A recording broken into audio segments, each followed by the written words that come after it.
Hello everyone, welcome to our channel. আজকের এই ভিডিওতে আমরা আলোচনা করব মডেল অ্যাক্টিভিটি কম্পাইলেশন ক্লাস 10-এর সমস্ত বিষয়ের সম্পূর্ণ সমাধান আমরা এই ভিডিওর মাধ্যমে আলোচনা করব।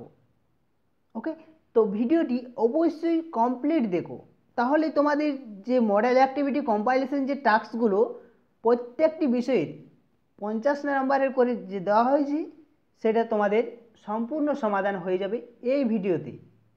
তো অবশ্যই প্রত্যেকেই নিজের অ্যাক্টিভিটি টাস্কগুলো কমপ্লিট করে ফেলো, কারণ এই ভিডিওতে আমরা প্রত্যেকটি বিষয়ের সমস্ত বিষয়ের সম্পূর্ণ সমাধান নিয়ে এসেছি। চলো তাহলে বেশি কথা না বলে আজকে আমরা শুরু করি যে মডেল অ্যাক্টিভিটি কম্পাইলেশন টাস্কগুলো। তার আগে যদি তোমরা চ্যানেলে নতুন হয়ে থাকো তাহলে অবশ্যই চ্যানেলটিকে সাবস্ক্রাইব করে অল নোটিফিকেশন অন করে রাখো। ওকে, তো দেখো, প্রথম হচ্ছে আমরা মডেল অ্যাক্টিভিটি যে কম্পাইলেশন, প্রথমে আমরা বাংলা বেঙ্গলি বিষয় নিয়ে শুরু করব। তো প্রথম প্রশ্ন রয়েছে,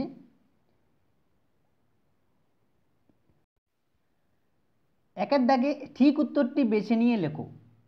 একের একই তপনের লেখা যে গল্পটি সন্ধ্যাতারা পত্রিকায় ছাপা হয়েছিল সেটি কোনটি? তো সেটি হচ্ছে অপশান গ, প্রথম দিন। প্রথম দিন গল্পটি সন্ধ্যাতারা পত্রিকায় ছাপা হয়েছিল। নেক্সট, একের দুইয়ের দাগে পাঠ্য অসুখী একজন কবিতাটির অনুবাদক কে? তো এই প্রশ্নের সঠিক উত্তর হয়ে যাবে অপশান খ, নবারুণ ভট্টাচার্য। নেক্সট, একের তিনের দাগে আফ্রিকা কবিতাটি রবীন্দ্রনাথ ঠাকুরের যে কাব্যগ্রন্থে রয়েছে সেটি হচ্ছে অপশান গ, পত্রপুট। নেক্সট, একের চারের দাগে বাবু কুইল ড্রাইভার্স কথাটি বলতেন। এই প্রশ্নের সঠিক উত্তর হয়ে যাবে অপশান খ, লর্ড কার্জন। নেক্সট কোশ্চেন, যে কাব্যগ্রন্থটি শঙ্খ ঘোষের লেখা নয় সেটি কোনটি? সেটি হচ্ছে অপশান ক, দিন ও রাত্রি কাব্যগ্রন্থটি শঙ্খ ঘোষের লেখা নয়। নেক্সট, এরপর দুয়ের দাগে কম বেশি 20টি শব্দের মধ্যে উত্তরগুলো লেখো। তো 20টি শব্দের মধ্যে তোমাদেরকে প্রশ্নের উত্তরগুলো লিখতে হবে।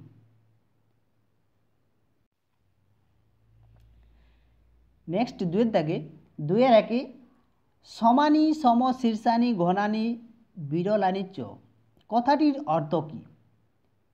উত্তর, প্রশ্ন উদ্ধৃত বাক্যটির অর্থ হল সব অক্ষর সমান, প্রতিটি ছত্র সুশৃঙ্খল পরিচ্ছন্ন। নেক্সট প্রশ্ন, আফ্রিকা কবিতায় দিনের অন্তিমকাল কিভাবে ঘোষিত হয়েছিল? উত্তর, অশুভ ধ্বনিতে ঘোষিত হয় দিনের অন্তিমকালে।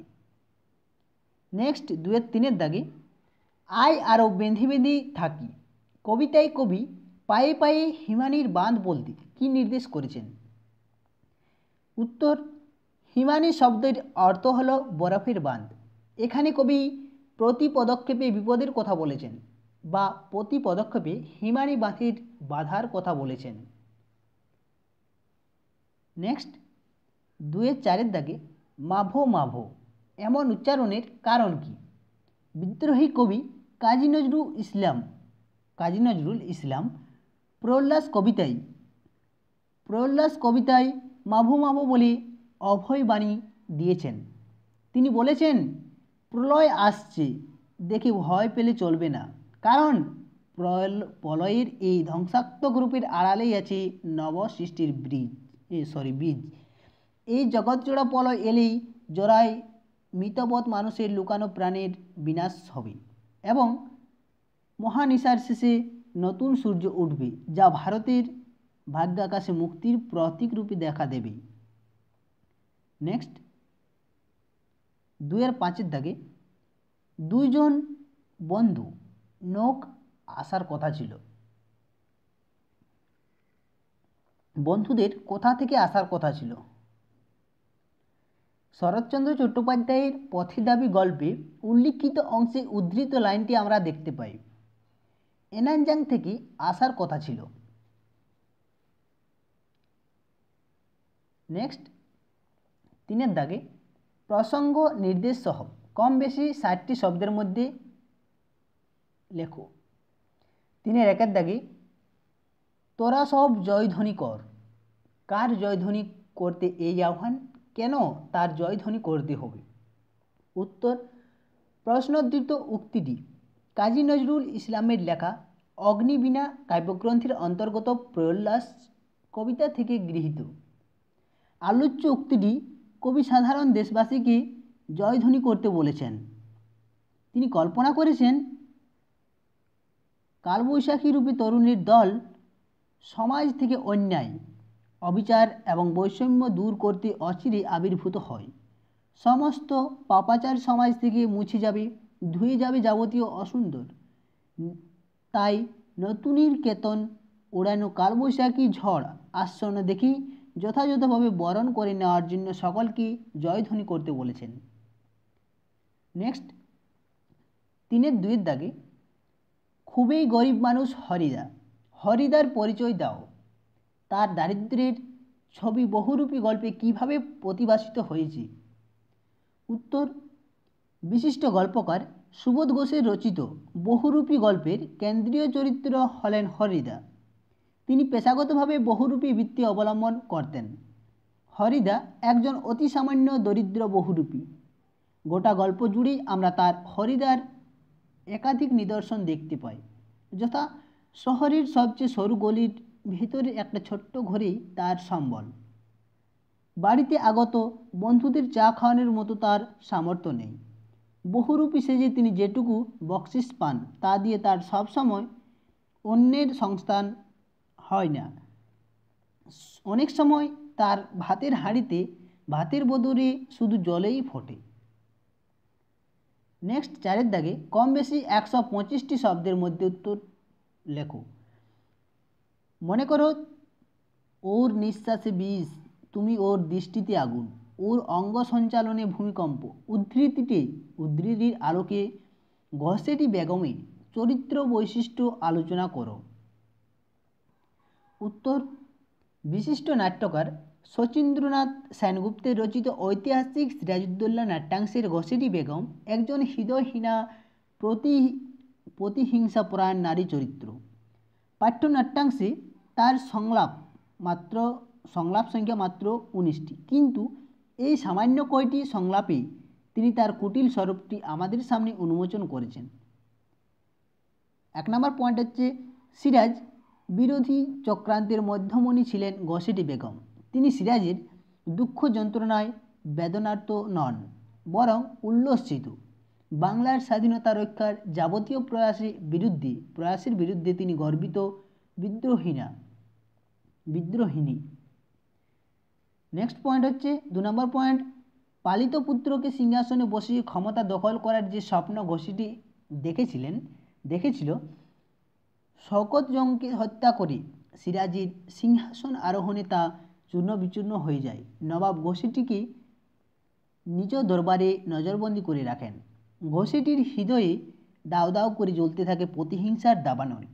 তিনি নিজেই বলেছেন, আমার রাজ্যে নেই, রাজনীতিতেও নেই, আছে শুধু প্রতিহিংসা। নেক্সট পয়েন্ট, কূটচক্রী এই নারীর প্রধান অস্ত্র হল তার ভৎসনা এবং অভিশাপ। তার হৃদয়ে মায়া মমতা বিন্দুমাত্র প্রকাশ নেই।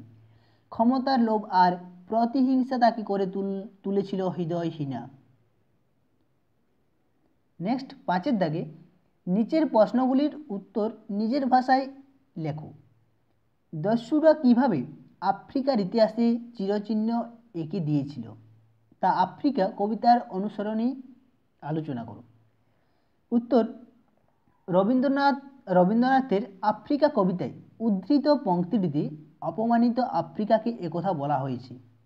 রবীন্দ্রনাথ তার আফ্রিকা কবিতায় অপমানিত ইতিহাস বলতে সাম্রাজ্যবাদী শাসক দলের দ্বারা শোষিত আফ্রিকার বঞ্চনা ও লাঞ্ছনার ইতিহাসকে বুঝিয়েছেন। সৃষ্টির সূচনা থেকেই আফ্রিকা আর অরণ্যবৃত্ত। সে তথাকথিত উন্নত সভ্যতার আলো থেকে বহুদূরে নির্বাসিত হয়েছিল। ইউরোপীয় সভ্যতার চোখেও আফ্রিকা উপেক্ষিত ছিল দীর্ঘদিন। তথাকথিত পাশ্চাত্য সভ্যতা আফ্রিকার নিজস্ব জীবনধারা, ঐতিহাসিক সংস্কৃতিকে ইত্যাদিকে স্বীকার করত না। কিন্তু ঊনবিংশ শতকে ইউরোপীয়রা আফ্রিকার ইত্যাদিকে স্বীকার করত না। কিন্তু ঊনবিংশ শতকে ইউরোপীয় আফ্রিকার উপনিবেশ স্থাপনের সূচনার ক্রমে এই শতকের শেষে প্রায় পুরো আফ্রিকায় ইউরোপীয় বিভিন্ন দেশের উপনিবেশে পরিণত হয়। আফ্রিকার সম্পদের সন্ধান পেতে এই শ্বেতাঙ্গ ঔপনিবেশিক তথা সাম্রাজ্যবাদী দল শুরু করে মানবিক লাঞ্ছনা, আফ্রিকার ক্রিয়াঙ্গ সরল মানুষগুলোকে লোহার হাতকড়ি পরিয়ে মানুষ ধরা এই বর্বরেরা তাদের পরিণত করে কৃতদাসে। তাদের বর্বরতা ও লোভে আফ্রিকার সূর্যহারা অরণ্যের চেয়েও কালো এইসব অত্যাচারিত মানুষদের রক্ত ও অসুতে কর্দমাক্ত হয় আফ্রিকার বনপথের ধুলো। সাম্রাজ্যবাদী দস্যুদের কাটা মারা জুতোর তলায় কাদার পিণ্ড এইভাবে আফ্রিকার অপমানিত ইতিহাসে চিরচিহ্ন দিয়ে গেছে। নেক্সট, বাবুজি, এসব কথা বলার দুঃখ আছে। বক্তা কে, কোন কথার পরিপ্রেক্ষিতে সে একথা বলেছে? উত্তর, শরৎচন্দ্র চট্টোপাধ্যায় রচিত পথের দাবি পাঠ্যাংশে উদ্ধৃত মন্তব্যটি করেছেন বক্তা অপূর্বর সহকর্মী রামদাস তলোয়ারকর। পলিটিক্যাল সাসপেক্ট সব্যসাচী মল্লিককে গ্রেপ্তার করতে গিয়ে ছদ্মবেশী গিরিশ মহাপাত্রকে নিয়ে মহা হুঁশিয়ার পুলিশের দলকে নির্বোধ ও আহম্মক হতে দেখার কথা যখন অপূর্ব বর্ণনা করেছিল, তার রামদাস জানতে চাই, তারা কি আপনাদের বাংলাদেশের পুলিশ? উত্তরে অপূর্ব সায় দিয়ে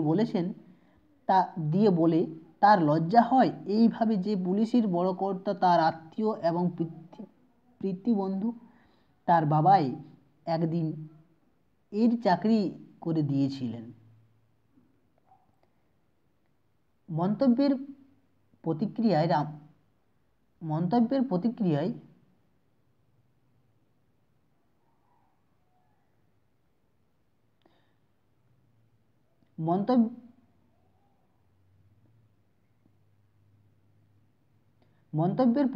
রামদাস মুখ ফসকে বলে ফেলে, একদিন এর জন্যই হয়তো অপূর্বকে প্রায়শ্চিত্ত করতে হবে।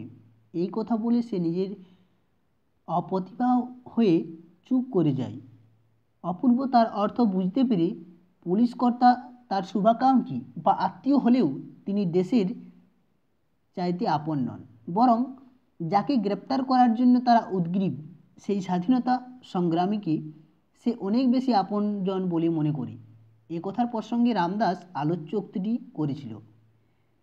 ইংরেজ সরকার রাজবিদ্রোহী কবি প্রতি কঠোর মনোভাব পোষণ করত। সেই কারণেই বিপ্লবী সব্যসাচী মল্লিককে ধরার জন্য সুদূর বাংলা মুলুক থেকে বর্মা তার পুলিশের বিশেষ দল পাঠিয়েছিল। এছাড়া ট্রেন যাত্রার সময় রাতভর পুলিশের নজরদারি ইত্যাদির মধ্য দিয়ে বোঝা যায় ইংরেজ সরকার রাজবিদ্রোহীদের দমন করতে কতটা উৎসাহ বা কতটা তৎপরতা ছিল। বিপ্লবীদের গ্রেপ্তারের পর নানান ধরনের অত্যাচার দমননীতি প্রয়োগ করা হয়, একথা সেদিন সমস্ত ভারতীয়র মতো রামদাসও জানত। তাই অপূর্বর মুখে দেশভক্তির সোচ্চার ঘোষণার সে তাকেই বন্ধু হিসেবে সতর্ক করে দিতে চেয়েছিল।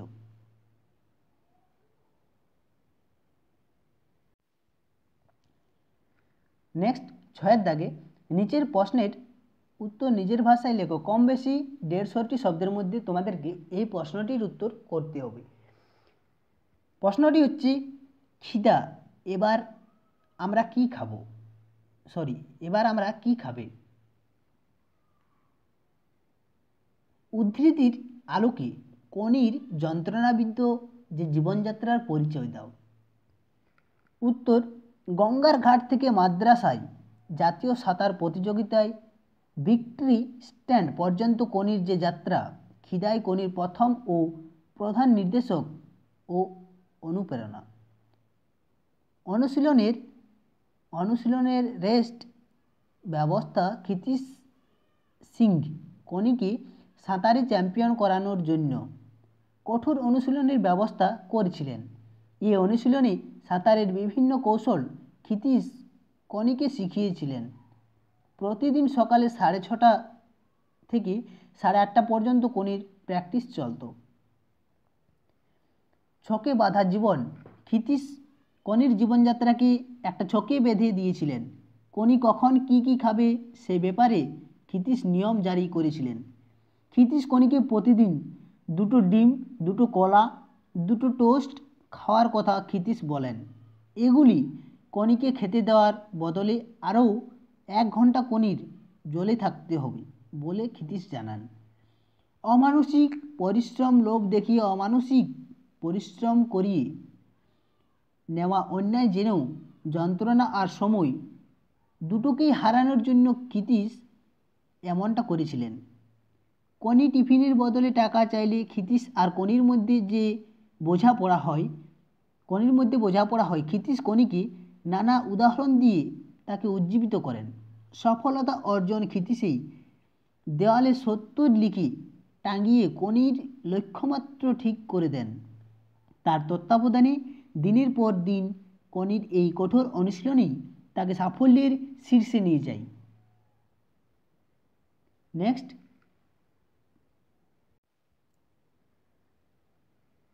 নেক্সট, নির্দেশ অনুযায়ী উত্তর দাও। 7-এর 1 অনুসর্গ হলো এক প্রকার কি? তাহলে অনুসর্গ হচ্ছে অব্যয়পদ। নেক্সট, 7-এর 2 বিভক্তি কখনো লুপ্ত হয় না কোন কারকে? তাহলে সঠিক উত্তর হচ্ছে কর্মকারকে। তো কর্মকারক হচ্ছে বিভক্তি কখনোই লুপ্ত হয় না, এটা হচ্ছে কর্মকারকে। নেক্সট, নির্দেশকের একটি উদাহরণ দাও। নির্দেশকের একটি উদাহরণ হচ্ছে অপশন ঘ, গুলি। গুলি হচ্ছে নির্দেশকের একটি উদাহরণ। ব্যাসবাক্য সহ সমাস নির্ণয় করো। ভোজ্য বস্তু এর ব্যাসবাক্য সহ সমাস হচ্ছে ভোজ্যের বস্তু। সম্বন্ধ তৎপুরুষ সমাস। নেক্সট, পোশাক ও পরিচ্ছেদ এটা হচ্ছে দ্বন্দ্ব সমাস। পোশাক ও পরিচ্ছেদ। নেক্সট, সন্ধ্যাহ্নী, সন্ধ্যায় পালকীয় আহ্নি। মধ্য পদলোপী কর্মধারয় সমাস। কম বেশি 150 শব্দের মধ্যে প্রতিবেদন রচনা করো। লর্ডসে রুদ্ধশ্বাস জয় ভারতীয় ক্রিকেট দলের। টপিকের নাম হচ্ছে, যে বিষয়ে প্রতিবেদন লেখা হবে সেটা হচ্ছে লর্ডসে রুদ্ধশ্বাস জয় ভারতীয় ক্রিকেট দলের। তো এখানে নিজস্ব সংবাদদাতা লিখে তারিখ দিতে হবে, তারপর তোমাদেরকে লিখতে শুরু করতে হবে। তো লর্ডস টেস্টে ঐতিহাসিক জয় ভারতীয় দলের। রুদ্ধশ্বাস ম্যাচের 5ম দিন ব্যাটে বলে দাপটে দেখালো ভারতীয় ক্রিকেটরা। প্রথম চাপের মুহূর্তে 89 রানের পার্টনারশিপ গড়ে ভারতকে 298 রানে পৌঁছে দেয় মোহাম্মদ শামি ও জাসপ্রীত বুমরা। অর্ধশতরান করেন মোহাম্মদ শামি। ইংল্যান্ডের 27 রানের লিড বাদ দিয়ে দ্বিতীয় ইনিংসে 272 রানে টার্গেট দেয় টিম ইন্ডিয়া। রান ভাড়া করতে নেমে প্রথম থেকেই লাগাতার ব্যবধানে উইকেট ঝরিয়ে চাপে বাড়তে থাকে। ইংল্যান্ডের batting line up Joe Root ও জয় বাটলার কিছুটা লড়াই করলেও শেষ রক্ষা হয়নি। 120 রানে শেষ হয় ইংল্যান্ডের ইনিংস। 161 রানে জয় পেল ইন্ডিয়া। নেক্সট, বঙ্গানুবাদ, অর্থাৎ তোমাদেরকে এই যে ইংলিশে দেওয়া আছে এটা তোমাদেরকে বাংলাতে ট্রান্সলেট করতে হবে, অর্থাৎ বাংলায় অনুবাদ করতে হবে। Home is the first school where the child learns his first lesson. School অর্থাৎ বাড়ি হলো প্রথম স্কুল যেখানে শিশু তার প্রথম পাঠ শেখে, অর্থাৎ তার প্রথম যে পড়াশোনার প্রথম স্টেপ সেটা তার বাড়িতেই শেখে। He sees years and beings to learn at home. অর্থাৎ সে দেখে শোনে এবং শুরু করে বাড়িতে শিখুন এবং বাড়িতে সে প্রথম শিক্ষা শুরু করে। It is home that his character, এটা হচ্ছে তার বাড়ি যা তার চরিত্র তৈরি করে। In a good home honesty and healthy man are made, এটি বাড়িতে যা তার চরিত্রটি তৈরি করে। এটি একটি ভালো বাড়িতে সৎ এবং স্বাস্থ্যবান পুরুষেরা তৈরি হয়। Next,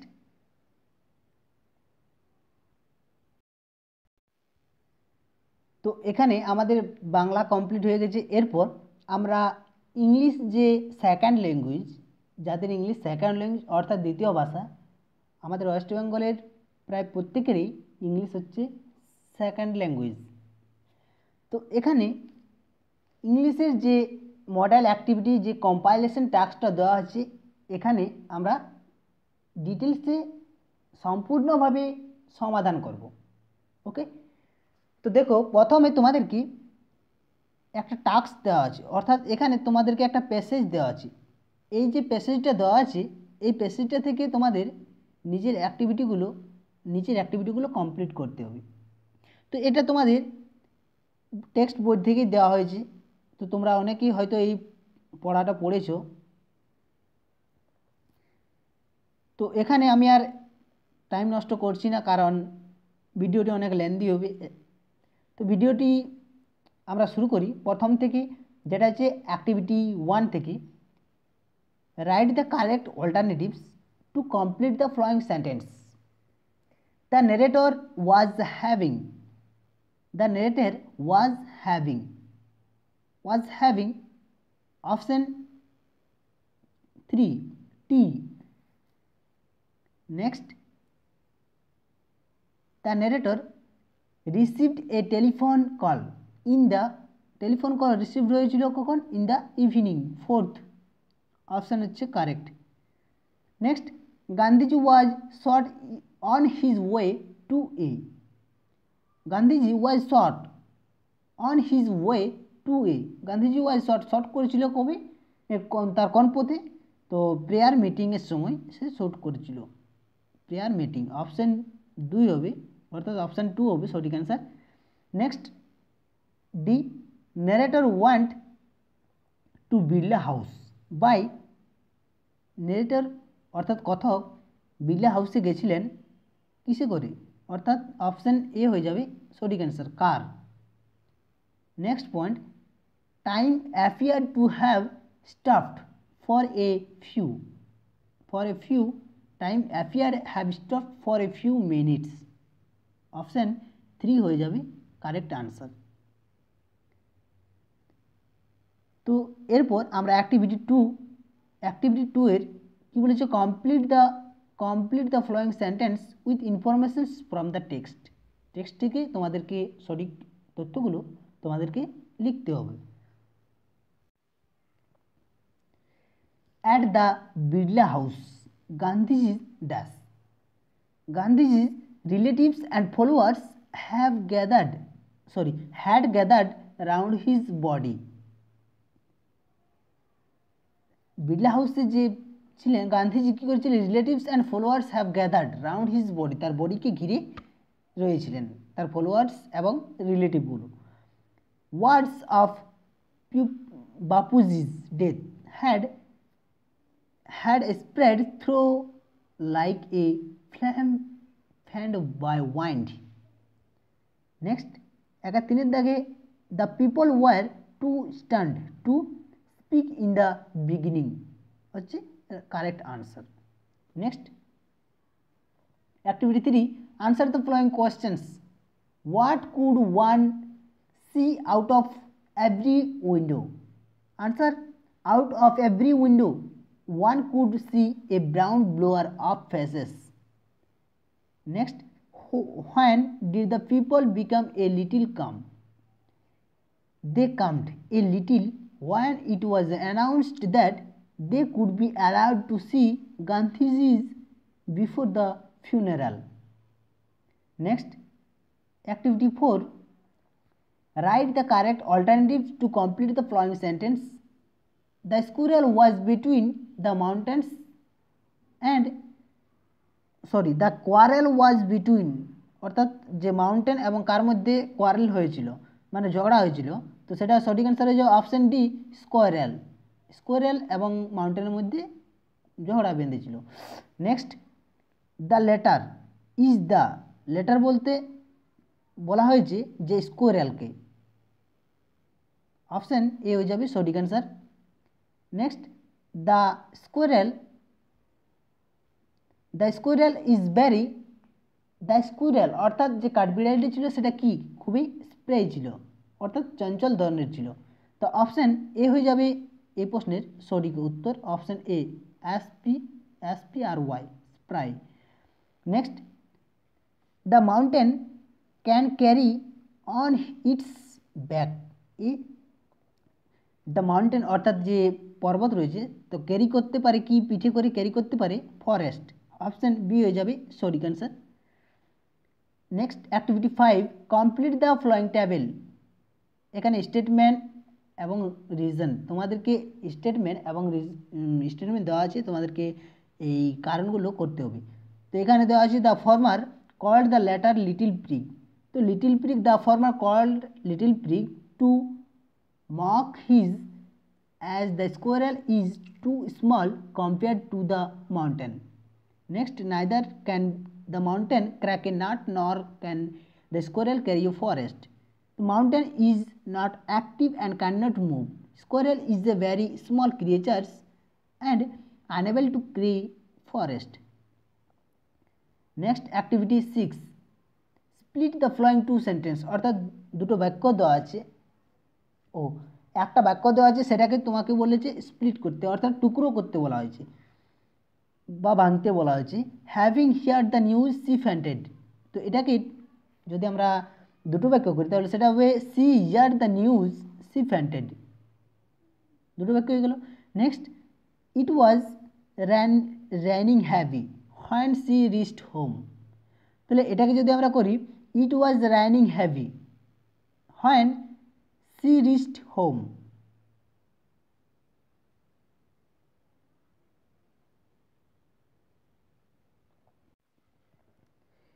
It was raining heavily, এখানে she reached home, হয়নটা এটা একটু মিস্টেক হয়ে গেছে, এটা হয়নটা হবে না।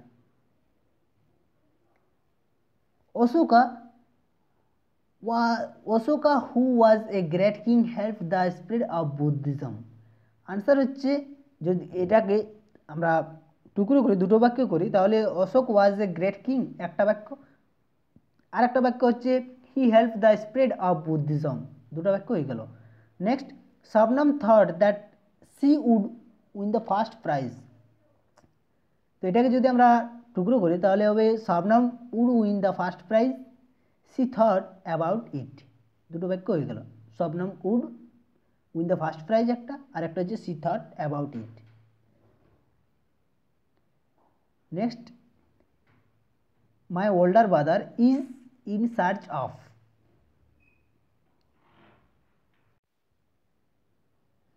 তো এখানে এটা হচ্ছে প্রেজেন্ট ভার্ব করতে বলা হয়েছে।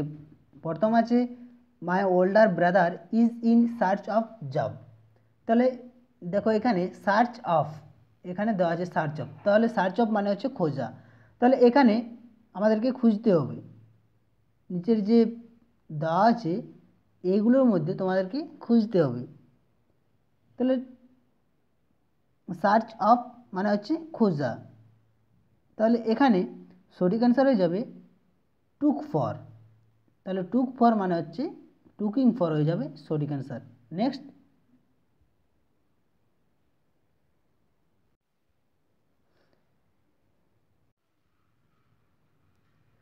সরি এটা টুকিং ফর হবে না, এটা লুক ফর হবে, লুকিং ফর হবে, কারণ এটা অপশান এখানে টাইপিং করতে ভুল হয়ে গেছে, এটা যে অপশান আছে টুক ফর এটা হবে না, কারণ এটা আছে, এটা অপশানে আছে লুক ফর, তাহলে এটা সঠিক অ্যান্সার হবে লুকিং ফর। ওকে, তো এটা তোমরা একটু ঠিক করে নাও। Okay, next, I cannot tolerate his audacity. Tolerate মানে হচ্ছে সহ্য করা, তাহলে এখানে টলারেট হচ্ছে পুট আপ উইথ, তাহলে পুট আপ উইথ হয়ে যাবে কারেক্ট আনসার। তো দ্য হেডমিস্ট্রেস ডিস্ট্রিবিউটেড মানে হচ্ছে বিতরণ করা, distributed books among the students, তাহলে গিভ এওয়ে মানে হচ্ছে বিতরণ করা, তো গিভ এওয়ে এটা পাস্ট টেন্স করতে হবে কারণ এটা ডিস্ট্রিবিউট আছে, তো এটা হচ্ছে gave away.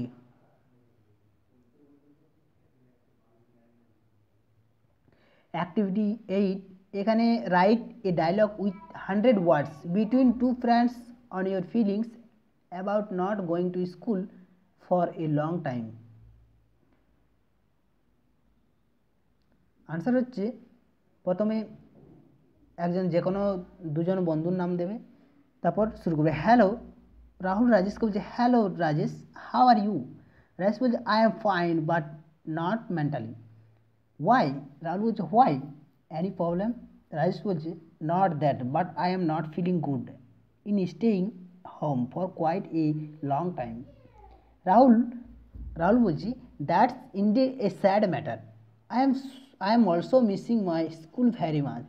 Rajesh, which is not only school but also missing the lectures of our respected teachers, especially Gopal sir's Bengali classes. Which no doubt Gopal Pal was our favorite teacher. I am also missing him very much. It is our great bad luck that we have not got any of his online classes. Next, Rahul বলছি no doubt Gopal Pal was our favorite teacher. I am also missing very much. It is our great bad luck. Next, Rajesh বলছি but sir does help me any of my problem. Yesterday I got struck while writing the answer of a question of our Bengali textbook. I called him and received instant assistance from him. Rahul বলছে that's great. I also call our school teacher whenever I ran into a problem in my studies. Rajesh, with our school teacher I am also missing our friends, moreover the whole environment of our school. I am feeling very sad whenever I am calling up the memory of morning assembly of our school. Rahul বলছে oh yes, I do miss you, I do miss that also. I hope that the school will start soon. Rajesh বলছে okay, sorry বলছে রাজেশ বলছে I am also hoping that the first starts the great it will be. Rahul বলছে okay bye, Rajesh বলছে bye। তাহলে এখানে ডায়লগটা লেখা শেষ হলো। নেক্সট অ্যাক্টিভিটি 9, এখানে suppose you are the cultural secretary of the students club of your school, write a notice in about 100 words informing the students about the online debate competition for the students of class 9 and 10 of your school. তাহলে online debate competition হবে, তার জন্য 9 এবং 10 এর স্টুডেন্টসকে জানাতে হচ্ছে, অর্থাৎ notice code লিখতে বলা হয়েছে। তো নোটিশ এখানে তোমরা স্কুলের নাম দেবে এবং অ্যাড্রেস দেবে, তারপর তোমরা নোটিশটা লিখতে শুরু করবে। সাবজেক্ট হচ্ছে অনলাইন ডিবেট কম্পিটিশন, তারপর লিখতে শুরু করবে। It is a great pleasure on our part of announce that the debate society of our school has decided to a organized debate competition involving the students of class 9 and 10 online on Google Meet platform. The mission of the debate is online education system is the future of education. The students willing to take part in the debate for and against the motion are hereby asked enlist their names by messaging to the WhatsApp number. They are also asked to note the following: date, the time, open to last date of establishments, a Google link will be started to all the participants on the day of the competition. Cooperation from all highly solicited. Next এখানে দিতে হবে যে counter sign by the হেডমাস্টারের sign থাকবে এখানে, আর এখানে দেওয়া থাকবে ক্লাবের নাম, তোমার নাম আর ক্লাবের নাম।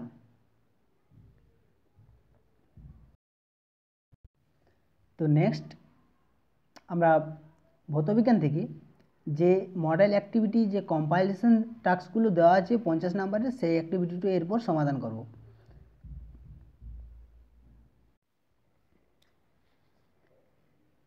ঠিক উত্তরটি নির্বাচন করো। একের দাগে যেটি জীবাশ্ম জ্বালানি নয় সেটি হচ্ছে কোনটি? তাহলে অপশান ক হয়ে যাবে সঠিক অ্যান্সার, বায়োগ্যাস জীবাশ্ম জ্বালানি নয়। নেক্সট একের দুইয়ের দাগে কোন উত্তর লেন্সের ফোকাসের মধ্যে বস্তুকে রাখলে গঠিত প্রতিবিম্ব হবে? তাহলে প্রতিবিম্ব কী ধরনের প্রতিবিম্ব গঠিত হবে? সেটা হবে অসৎ এবং সমশীর্ষ প্রতিবিম্ব গঠিত হবে। নেক্সট যে যৌগটি আয়নীয় যৌগ নয় সেটি কোনটি? সেটি হচ্ছে মিথেন CH4, অপশান ঘ হয়ে যাবে সঠিক অ্যান্সার। যেটি মৃদু তড়িৎ বিশ্লেষ্য সেটি কোনটি? সেটি হচ্ছে অ্যাসিটিক অ্যাসিড, তাহলে অপশান ঘ হয়ে যাবে সঠিক অ্যান্সার, অ্যাসিটিক অ্যাসিড। নেক্সট যে গ্যাসের বাষ্প ঘনত্ব অক্সিজেন সাপেক্ষে 2 গ্রাম তার আণবিক গুরুত্ব কত? তাহলে এখানে সঠিক অ্যান্সার হয়েছে অপশান ঘ 64 গ্রাম পার মোল। নেক্সট গলিত সোডিয়াম ক্লোরাইডের তড়িৎ বিশ্লেষণ করার সময় কি হয়? তাহলে ক্যাথোড ঋণাত্মক এবং এখানে বিজারণ ঘটে, ক্যাথোড ঋণাত্মক এবং এখানে বিজারণ ঘটে। 3 ওহম এবং 6 ওহম রোধের সমান্তরাল সমবায়ের তুল্য রোধের মান কত? তো অপশান গ হয়ে যাবে সঠিক অ্যান্সার, 2 ওহম। যেটি গ্রিনহাউস গ্যাস সেটি কোনটি? সেটি হচ্ছে অপশান ক নাইট্রাস অক্সাইড হচ্ছে গ্রিনহাউস গ্যাস।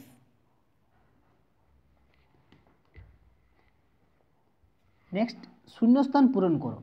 2-1 দাগে হ্যালোজেন মৌলগুলির মধ্যে যেটি তড়িৎ ঋণাত্মকতা সর্বাধিক সেটি হলো, উত্তর হচ্ছে ফ্লুরিন।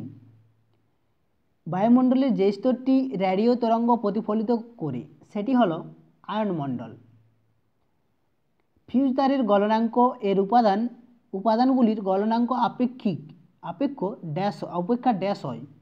অপেক্ষা কম হয়।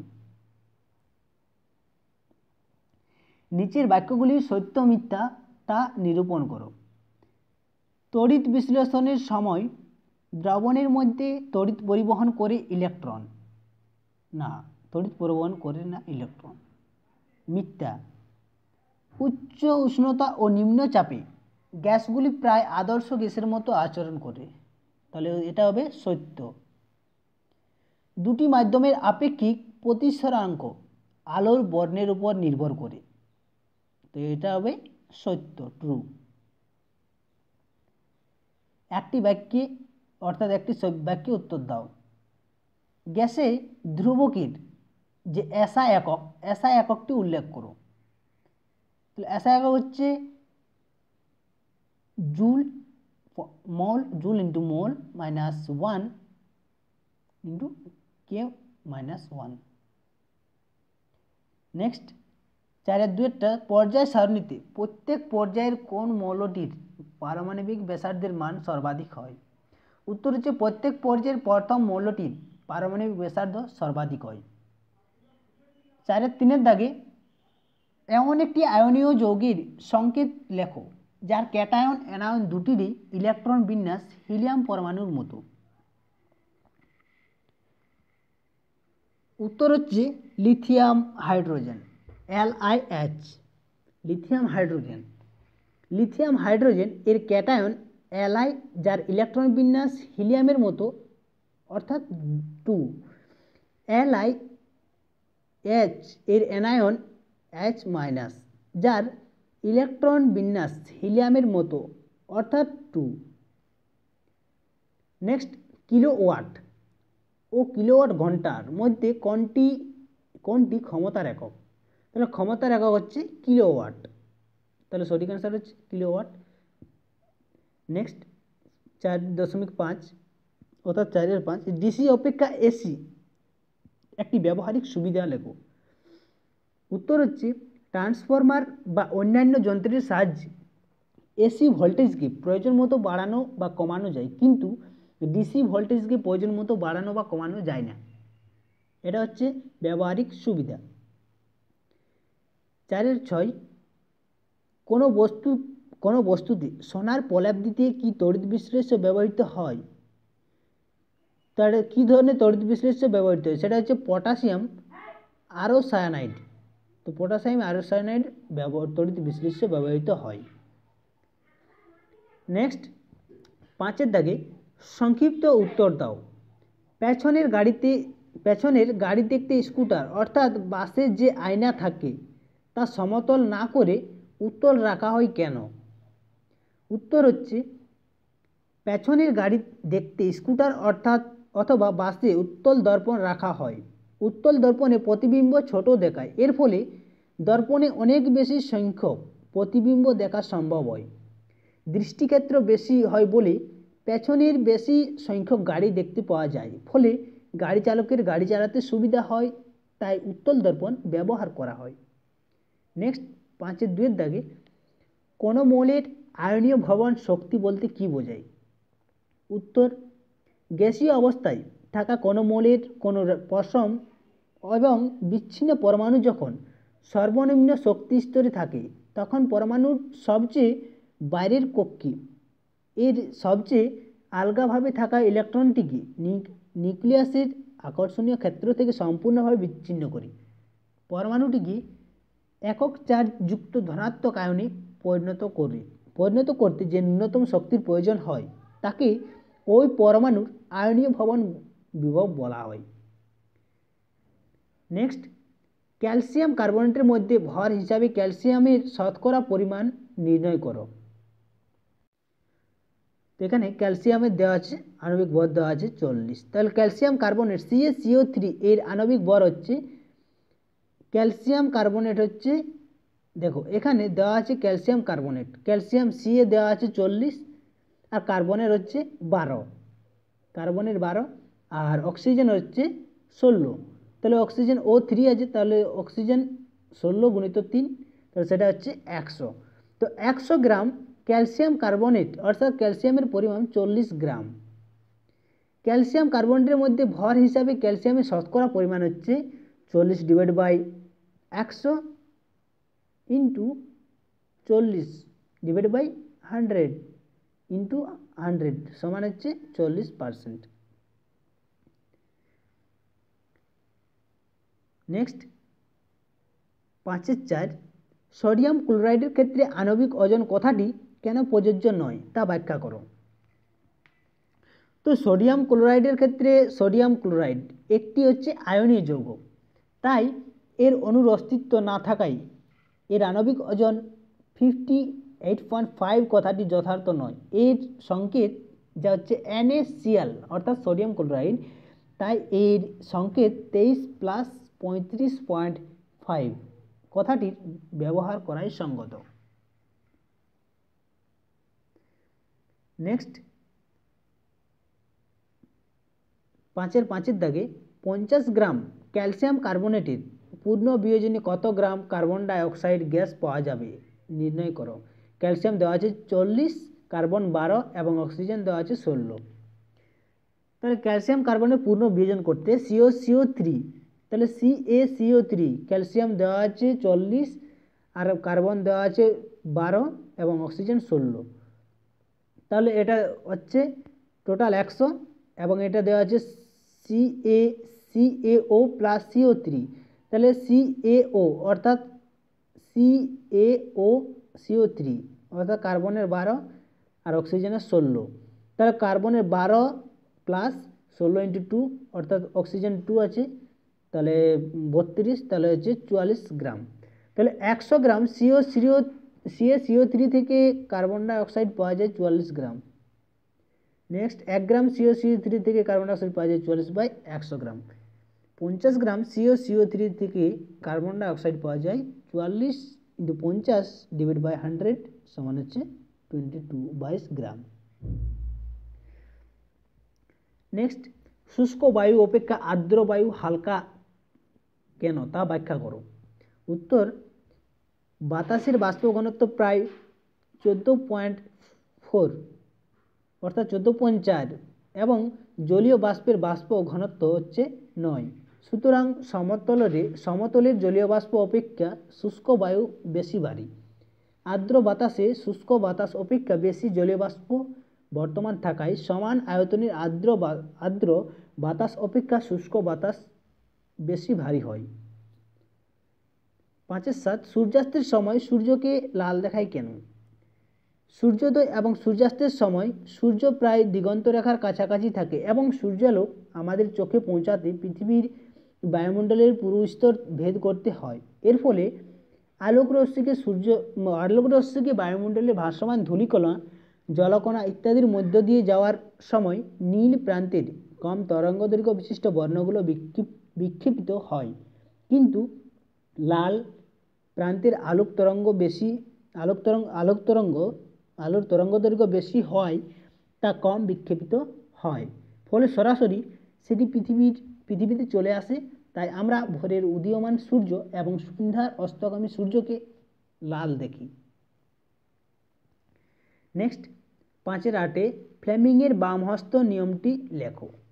তাহলে ফ্লেমিংয়ের বামহস্ত নিয়ম হচ্ছে বাম হাতের বুদ্ধাঙ্গুলি, তর্জনী এবং মধ্যমাকে পরস্পরের সঙ্গে সমকোণে রেখে প্রসারিত করলে যদি তর্জনী চৌম্বক ক্ষেত্রের অভিমুখ এবং মধ্যমা তড়িৎ প্রবাহের অভিমুখ নির্দেশ করে, তবে বৃদ্ধাঙ্গুলি পরিবাহীর গতির অভিমুখ নির্দেশ করবে। তো এটা হচ্ছে ফ্লেমিংয়ের বামহস্ত নিয়ম।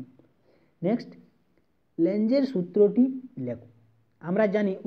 আমরা জানি যে একটি চুম্বককে কুণ্ডলীর দিকে আনলে বা কুণ্ডলী থেকে দূরে সরালে কুণ্ডলীতে তড়িৎ প্রবাহ হয়, কিন্তু উভয় ক্ষেত্রে গ্যালভানোমিটারের কাঁটার বিক্ষেপ বিপরীত দিকে হয়। তাহলে এটা স্পষ্ট যে আবিষ্ট তড়িৎ প্রবাহ একটি নির্দিষ্ট নিয়ম মেনে নির্দিষ্ট অভিমুখেই হয়। এটা হচ্ছে লেঞ্জের সূত্র। নিচের প্রশ্নের উত্তর দাও। 760 মিলিমিটার Hg চাপে ও 273 ক্যালোরি উষ্ণতায় কোনো একটি গ্যাসের 1.6 গ্রাম এর আয়তন হচ্ছে 1.12 লিটার। গ্যাসটির মোলার ভর ও হাইড্রোজেনের সাপেক্ষে বাষ্প ঘনত্ব নির্ণয় করো। উত্তর হচ্ছে প্রমাণ চাপ উষ্ণতায় 22.4 লিটার কোনো গ্যাসের আয়তন হলো, সেটা হচ্ছে গ্যাসের মোলার আয়তন, এবং ভর হলো সেই গ্যাসের মোলার ভরটা। তো এখন প্রমাণ চাপ উষ্ণতায় এই যে 1.12 লিটার গ্যাসের ভর হচ্ছে 1.6 গ্রাম, অতএব 22.4 লিটার গ্যাসের ভর হচ্ছে 22.4 ইন্টু 1.6 ডিভাইড বাই 12 গ্রাম। তো এটা হচ্ছে 20 ইন্টু 16 গ্রাম, তো সেটা হচ্ছে 16 × 32 গ্রাম। তো গ্যাসটির মোলার ভর হচ্ছে 32 গ্রাম এবং গ্যাসটির বাষ্প ঘনত্ব হচ্ছে 32/2 সমান হচ্ছে 16। একটি তড়িৎ কোষের তড়িৎ চালক বল যদি 10 ভোল্ট হয়, তাহলে অভ্যন্তরীণ রোধ হচ্ছে 2 ওহম। তড়িৎ কোষটিকে 4 ওহম রোধকের সঙ্গে যুক্ত করা হলো, তাহলে রোধকটিতে 60 সেকেন্ডে কত জুল তাপ উৎপন্ন হবে তা নির্ণয় করো। উত্তর হচ্ছে যে তড়িৎ কোষের তড়িৎ চালক বল সেটা হচ্ছে ই দিয়ে আমরা প্রকাশ করি তড়িৎ চালক বলকে, সেটা ই সমান হচ্ছে 10 ভোল্ট। তো তড়িৎ চালক কোষের আভ্যন্তরীণ রোধ হচ্ছে 2 ওহম দেওয়া আছে এবং বাইরের রোধ দেওয়া আছে 8 ওহম। তাহলে সময় দেওয়া আছে 60 সেকেন্ড, তড়িৎ প্রবাহের মাত্রা হচ্ছে তড়িৎ প্রবাহ মাত্রার যে সূত্র রয়েছে সেটা হচ্ছে ই ডিভাইড বাই আর। আর হচ্ছে যে বাইরের রোধ আর একটা অভ্যন্তরীণ রোধ আছে, সেটা হচ্ছে বাইরের রোধ প্লাস অভ্যন্তরীণ রোধ ইন্টু হচ্ছে তড়িৎচালক বল ডিভাইড বাই বাইরের রোধ প্লাস অভ্যন্তরীণ রোধ প্লাস বাইরের রোধ। তো এটা হচ্ছে তড়িৎ প্রবাহ চালক, তড়িৎ চালক বল হচ্ছে তড়িৎ প্রবাহ মাত্রা আই, যেটা সেটা হচ্ছে তড়িৎ প্রবাহ মাত্রা তড়িৎ প্রবাহ এটা হচ্ছে যে ই সমান হচ্ছে 10 ভোল্ট, তাহলে 10 ডিভাইড বাই আর প্লাস আর, অর্থাৎ অভ্যন্তরীণ প্লাস 2, 8 প্লাস 2 সমান হচ্ছে 10, তাহলে 10 ডিভাইড বাই 10 হচ্ছে তড়িৎ প্রবাহ মাত্রা হচ্ছে 1 অ্যাম্পিয়ার। তো এখন রোধটিতে 60 সেকেন্ডে যে উৎপন্ন তাপ হবে সেটা হচ্ছে 12 RT, অর্থাৎ 12 ইন্টু 8 ইন্টু 60 জুল। তাহলে এটাকে আমরা জুলে প্রকাশ করে নেব, তাহলে সেটা হচ্ছে যে 12 ইন্টু 8 ইন্টু 60 সমান হচ্ছে 480 জুল।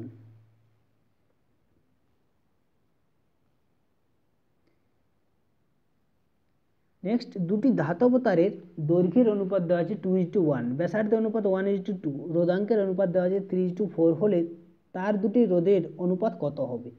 তো প্রথম তারের ক্ষেত্রে রোধ হচ্ছে R1 এবং ব্যাসার্ধ হচ্ছে R1 স্মল r1 এবং দৈর্ঘ্য হচ্ছে I1, তাহলে রোধাঙ্ক হচ্ছে P1। প্রস্থচ্ছেদের ক্ষেত্রফল যেটা A1 সেটা হচ্ছে পাই স্কোয়ার 1, আর দ্বিতীয় ক্ষেত্রে হচ্ছে রোধ হচ্ছে R2, ব্যাসার্ধ হচ্ছে স্মল r2, দৈর্ঘ্য হচ্ছে I2 আর রোধাঙ্ক হচ্ছে P2। তাহলে প্রস্থচ্ছেদের ক্ষেত্রফল যেটা সেটা হচ্ছে A2 সমান হচ্ছে A1 আগে হয়েছে প্রস্থচ্ছেদের ক্ষেত্রফল, এবং A2 হচ্ছে যে পাই আর স্কোয়ার 2, তাহলে এটা হচ্ছে প্রস্থচ্ছেদের ক্ষেত্রফল A2টা। আর প্রথম শর্ত মতে I1 সমান I2 অনুপাত দেওয়া আছে 2:1, ওকে। তাহলে দুটি দৈর্ঘ্যের অনুপাত দেওয়া আছে 2:1, অতএব এটাকে আমরা লিখতে পারি যে I1 ডিভাইড বাই I2, সেটা হচ্ছে 2:1। দ্বিতীয় শর্তে R1 আর R2 অনুপাত দেওয়া আছে, রেশিও দেওয়া আছে 1:2, বা R1 বাই R2 সমান 1/2 আর R2 সমান 2/1। তৃতীয় শর্তে P1 বাই P1 P2 সমান হচ্ছে 3:4 দেওয়া আছে। তো এখানে P1 P2 সমান 3:4, তাহলে আমরা জানি যে R সমান হচ্ছে P into I by A। তাহলে প্রথম তারের যে রোধ সেটা হচ্ছে R1 সমান হচ্ছে P1 into I1 divide by A1, এটা প্রথম 1 নম্বর সমীকরণ। আর দ্বিতীয় তারের রোধ হচ্ছে R2 সমান হচ্ছে P2 by P2 into I2 divide by A2, এটা হচ্ছে 2 নম্বর সমীকরণ। তো এখান থেকে এখন আমরা এই দুটোকে 1 নম্বর এবং 2 নম্বর সমীকরণকে ভাগ করে পাই যে R1 বাই R2 সমান P1 into P2 divide by A1 divide by P2 by I1 divide by A2। তো এটাকে যদি আমরা ভাগ করি তাহলে সেটা হচ্ছে R1 ডিভাইড বাই R2, তাহলে সেটা হয়ে যাবে আর P1 by I1 divide by A1 into A2 by P2 into I2। তো R1 বাই R2 সমান P1 by I1, R A1 মানে হচ্ছে এই যে এই A1 এই আয়ত প্রথম প্রস্থচ্ছেদের ক্ষেত্রফল দেওয়া ছিল পাই আর স্কোয়ার 2, আর এটা হচ্ছে পাই আর স্কোয়ার 1, তাহলে pi r square 1 divide by pi r square 2 into P2 by I2। তো এরপর হচ্ছে যে এটা তোমাদেরকে করতে হবে যে R1 ডিভাইড বাই R2 সমান P1/P2 into I1/R2 into R1/R2টার square. তাহলে R1/R2 সমান 3 × 4 আর I1/R2 দেওয়া আছে 2:1 আর R1/R2 দেওয়া আছে 2/1 তার স্কোয়ার। তো R1/R2 সমান 3/4 ইন্টু 2/1 ইন্টু 4/1। তাহলে এটা হচ্ছে R1/R2 সমান হচ্ছে 6/1 সমান হচ্ছে R1/R2 সমান হচ্ছে 6:1। নেক্সট, চিহ্নিত যে রেখা চিত্রের সাহায্যে একটি উত্তল লেন্সের মাধ্যমে কোনো বস্তুর অবশিষ্ট খর্বাকার সদ্বিম্ব গঠিত হয় তা দেখাও। তো উত্তর হচ্ছে উত্তল লেন্স দ্বারা কোনো বস্তুর অবশিষ্ট খর্বাকার সদ্বিম্ব পেতে গেলে বস্তুকে ফোকাস দূরত্বের দ্বিগুণ বা 2f অপেক্ষা বেশি দূরত্বে রাখতে হবে। নিচের চিত্রে যে দেওয়া আছে L10 আর L2, তাহলে L10 আর L1 বোর্ডে L1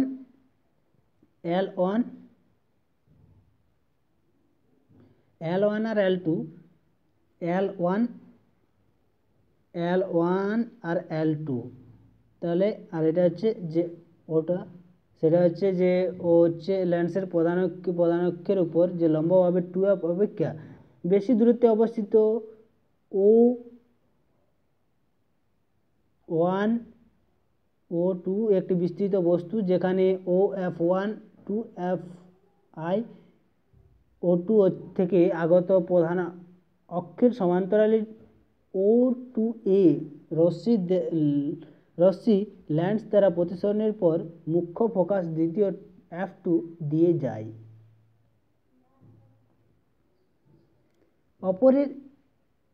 অপর একটি রশ্মি O2O লেন্সের আলোককেন্দ্রের মধ্য দিয়ে গিয়ে কোনো চ্যুতি ছাড়াই সোজা চলে যায়। প্রতিসৃত রশ্মি দুটি পরস্পরকে I2 ছেদ করে এবং I2 থেকে প্রধান অক্ষের উপর যে I1 I2 লম্ব টানা হলো সেটা হচ্ছে I1 I2 হলো O1 O2 বস্তুর সহবিম্ব, যেখানে F2 এমন একটি বিন্দু যেখানে O F2 2F। দেখো সহবিম্ব হচ্ছে F2 এর মধ্যে গঠিত।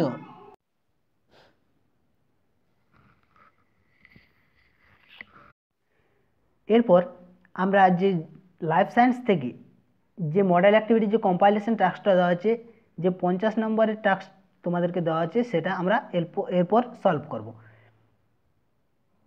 তো প্রথম প্রশ্ন দেওয়া আছে একের দাগে প্রতিটি প্রশ্নের সঠিক উত্তরটি নির্বাচন করে তার ক্রমিক সংখ্যা সহ বাক্যটি সম্পূর্ণ করে লিখতে বলা হয়েছে।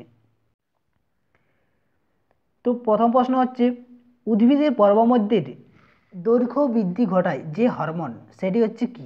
সেটি হচ্ছে জিব্বেরেলিন। অপশান খ হয়ে যাবে সঠিক অ্যান্সার।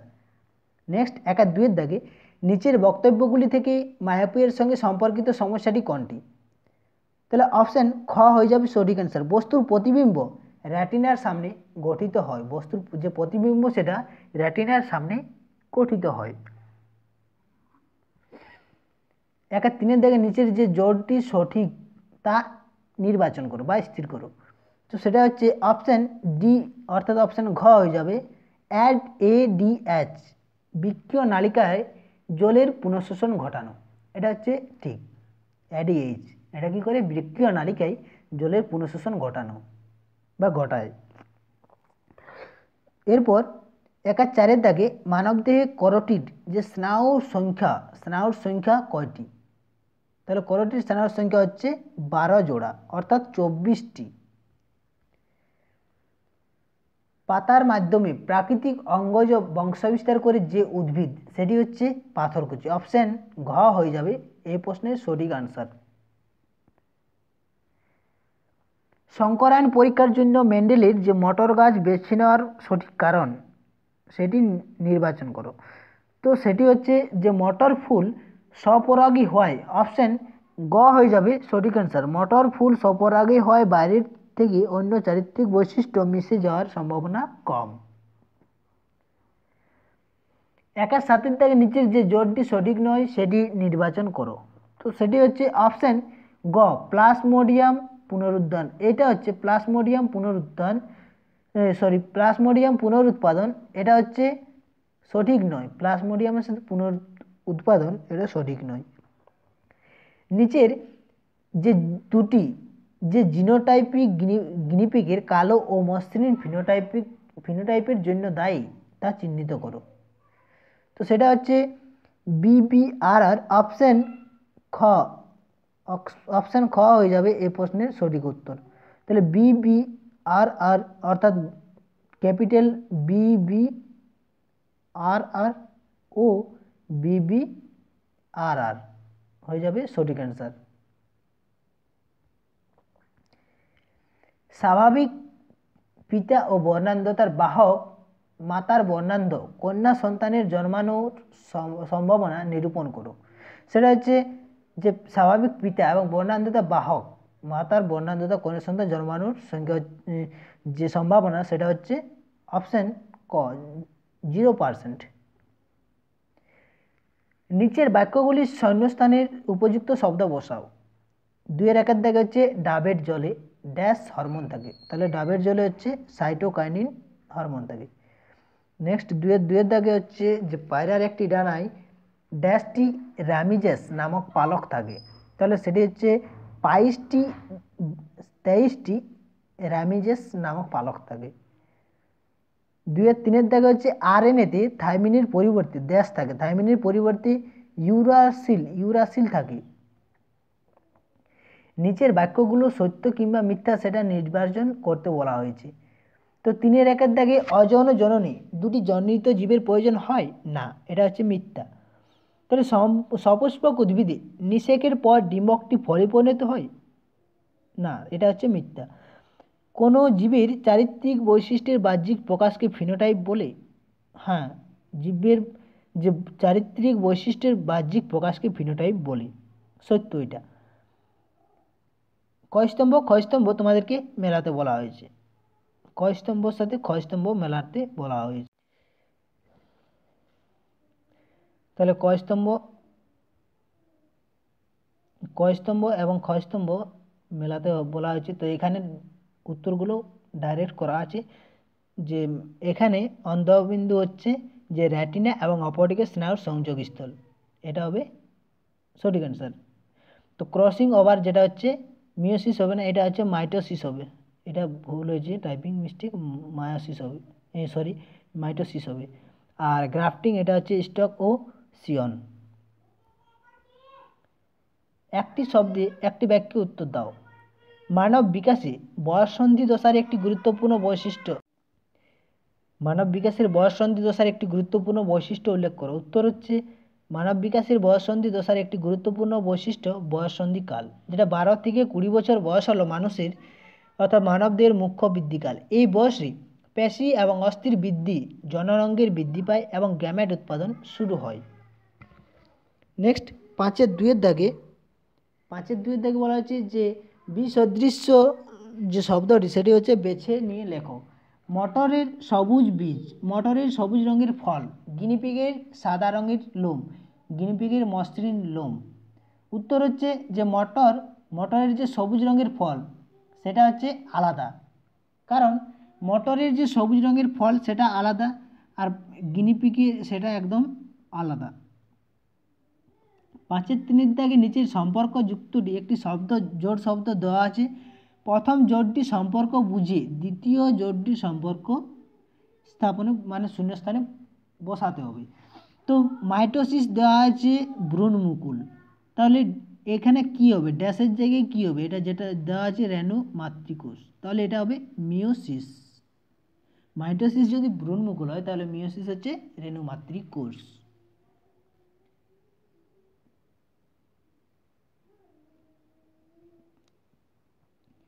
তো এরপর 6 দাগে 2-3 বাক্যে উত্তর দাও। যেটা তোমাদেরকে প্রথমে বলা আছে বৈশিষ্ট্যের মধ্যে অন্তঃক্ষরা এবং বহিঃক্ষরা গ্রন্থির পার্থক্য নিরূপণ করো। বিষয়বস্তু দেওয়া আছে যে নারীর উপস্থিতি এবং অনুপস্থিতি এবং খরিত পদার্থ, তাহলে বিষয় একদিকে লিখবে বিষয়, তারপর লিখবে অন্তঃক্ষরা গ্রন্থি এবং বহিঃক্ষরা গ্রন্থি। তাহলে নালীর উপস্থিতি এবং অনুপস্থিতি। অন্তঃক্ষরা গ্রন্থিতে নালীর নালী অনুপস্থিত, অর্থাৎ নালী থাকে না, এবং বহিঃক্ষরা গ্রন্থিতে নালী উপস্থিত থাকে। নেক্সট, ক্ষরিত পদার্থ। অন্তঃক্ষরা গ্রন্থি থেকে নিঃসৃত হরমোন, অন্তঃক্ষরা গ্রন্থি থেকে নিঃসৃত হরমোন। আর বহিঃক্ষরা গ্রন্থি থেকে নিঃসৃত হয় উৎসেচক, ঘর্ম, সিবাম, লালারস ইত্যাদি। তাহলে অন্তঃক্ষরা গ্রন্থি থেকে হরমোন নিঃসৃত হয়, আর বহিঃক্ষরা গ্রন্থি থেকে উৎসেচক, ঘর্ম, সিবাম, লালারস ইত্যাদি। এরপর 6.2 দাগে মাইটোসিসের সবচেয়ে দীর্ঘস্থায়ী দশা নিউক্লিয়াসের কি পরিবর্তন ঘটে তা বর্ণনা করো। উত্তর হচ্ছে যে মাইটোসিসের সবচেয়ে দীর্ঘস্থায়ী বা দশা হলো প্রোফেজ দশা। এই প্রোফেজ দশার নিউক্লিয়াসের যে পরিবর্তন ঘটে তা নিচে বর্ণনা করা হলো। প্রথম হচ্ছে নিউক্লিয়াস থেকে জলের বিয়োজন ঘটে, ফলে ক্রোমাটিন জালিকার ক্রোমাটিন তন্তুগুলো ক্রমশ সুস্পষ্ট হয়। নিউক্লিয় পর্দা এবং নিউক্লিওলাস প্রথমে ক্ষুদ্র ক্ষুদ্র খণ্ডে ভেঙে যায় ও প্রোফেজ দশায় শেষে অবলুপ্ত হয়। ক্রোমাটিন জালিকা ঘনীভূত ও কুণ্ডলীকৃত হয়ে সূত্রাকারে ক্রোমোজোম গঠন করে। ঘয়ে হচ্ছে প্রত্যেকটি ক্রোমোজোমে লম্বালম্বি ভাগ হয়ে দুটি ক্রোমাটিড গঠন করে। নেক্সট 6.3 দাগে ট্রপিক চলন ও ন্যাস্টিক চলন এর দুটি পার্থক্য উল্লেখ করো। তো ট্রপিক চলন এর দুটি এবং ন্যাস্টিক চলন দুটি বিষয়বস্তু দেওয়া আছে, চলন এবং উদ্দীপকের ভূমিকা। তো চলন, ট্রপিক চলন হচ্ছে একটি স্থায়ী চলন, আর ন্যাস্টিক চলন হচ্ছে অস্থায়ী চলন। আর ট্রপিক চলন উদ্দীপকের উৎসের দিকে উপর নির্ভরশীল, আর ন্যাস্টিক চলনটা উদ্দীপকের তীব্রতার উপর নির্ভরশীল। নেক্সট, স্বপরাগযোগের একটি সুবিধা এবং একটি অসুবিধা উল্লেখ করো। তো স্বপরাগযোগের একটি সুবিধা হচ্ছে যে স্বপরাগযোগের জন্য কোনো বাহকের প্রয়োজন হয় না, এবং একই প্রজাতির ফুলে পরাগযোগের জন্য প্রজাতির বৈশিষ্ট্য রক্ষা পায় ও প্রজাতির মধ্যে জন্মিত বৈশিষ্ট্য প্রকাশ পায়। আর অসুবিধা হচ্ছে যে স্বপরাগযোগে বাহকের অনুপস্থিতির জন্য অনুন্নত মানের ফল ও বীজ উৎপন্ন হয়, নতুন বৈশিষ্ট্য সম্পন্ন উদ্ভিদ উৎপন্ন হয় না, এবং নতুন বংশধরদের অভিযোজন ক্ষমতা কম থাকে। নেক্সট, এক সংকর জননে F2 জনুর ফিনোটাইপিক অনুপাত 3:1 নাও হতে পারে। উদাহরণের সাহায্যে ব্যাখ্যা করো। উত্তর, অসম্পূর্ণ প্রকটায়ের ক্ষেত্রে এক সংকর জননে F2 জনুর ফিনোটাইপিক অনুপাত 3:1 হয় না। যেমন সন্ধ্যা মালতী উদ্ভিদের ক্ষেত্রে দেখা গিয়েছে যে বিশুদ্ধ লাল ফুলযুক্ত ও বিশুদ্ধ সাদা ফুলযুক্ত গাছের ইতর পরাগযোগ ঘটালে F2 জনুতে উৎপন্ন সমস্ত গোলাপি ফুল যুক্ত হয়। F1 জনুর গোলাপি ফুল বিশিষ্ট গাছগুলির স্বপরাগযোগ ঘটালে F2 জনুর লাল, গোলাপি, সাদা ফুল বিশিষ্ট গাছের আবির্ভাব হয় ও তাদের ফিনোটাইপিক অনুপাত 1:2:1 হয়। সন্ধ্যামালতী উদ্ভিদের এক সংকর জননে F2 জনের জিনোটাইপিক অনুপাতও সবসময় 1:2:1 হয়। সুতরাং এক সংকর জননে F2 জনুর যে ফিনোটাইপিক অনুপাত সেটা সবসময় 3:1 নাও হতে পারে। 6.6 নিম্নলিখিত বৈশিষ্ট্যের অযৌন জনন এবং যৌন জননের মধ্যে পার্থক্য। তাহলে বিষয়বস্তু দেওয়া আছে যে গ্যামেট উৎপাদন এবং মাইটোসিস ও মিওসিসের উপর নির্ভরতা। তাহলে অযৌন জননে গ্যামেট উৎপাদন হয় না, এবং যৌন জননে পুং গ্যামেট ও স্ত্রী গ্যামেট সৃষ্টি হয়। যৌন জননে পুং গ্যামেট এবং স্ত্রী গ্যামেট সৃষ্টি হয়। আর অযৌন জননে কেবল মাইটোসিস কোষ বিভাজন ঘটে, আর যৌন জননে গ্যামেট উৎপাদনকালে মিওসিস এবং জাইগোট থেকে অপত্য জীব উৎপাদনকালে মাইটোসিস কোষ বিভাজন ঘটে। 6.7 দাগে মাইক্রো প্রোপাগেশন পদ্ধতিতে কিভাবে প্ল্যান্টলেট সৃষ্টি করা হতো তা একটি রেখাচিত্রের সাহায্যে দেখাও।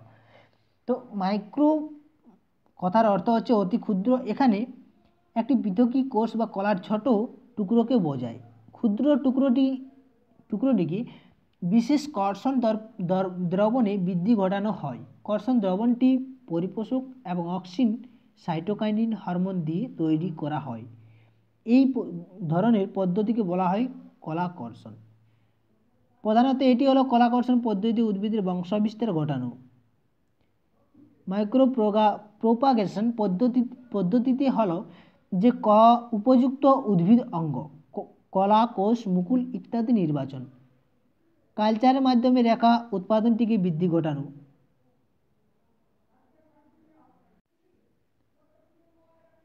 ক্যালাসের বৃদ্ধি ঘটিয়ে অ্যামব্রয়েড গঠন।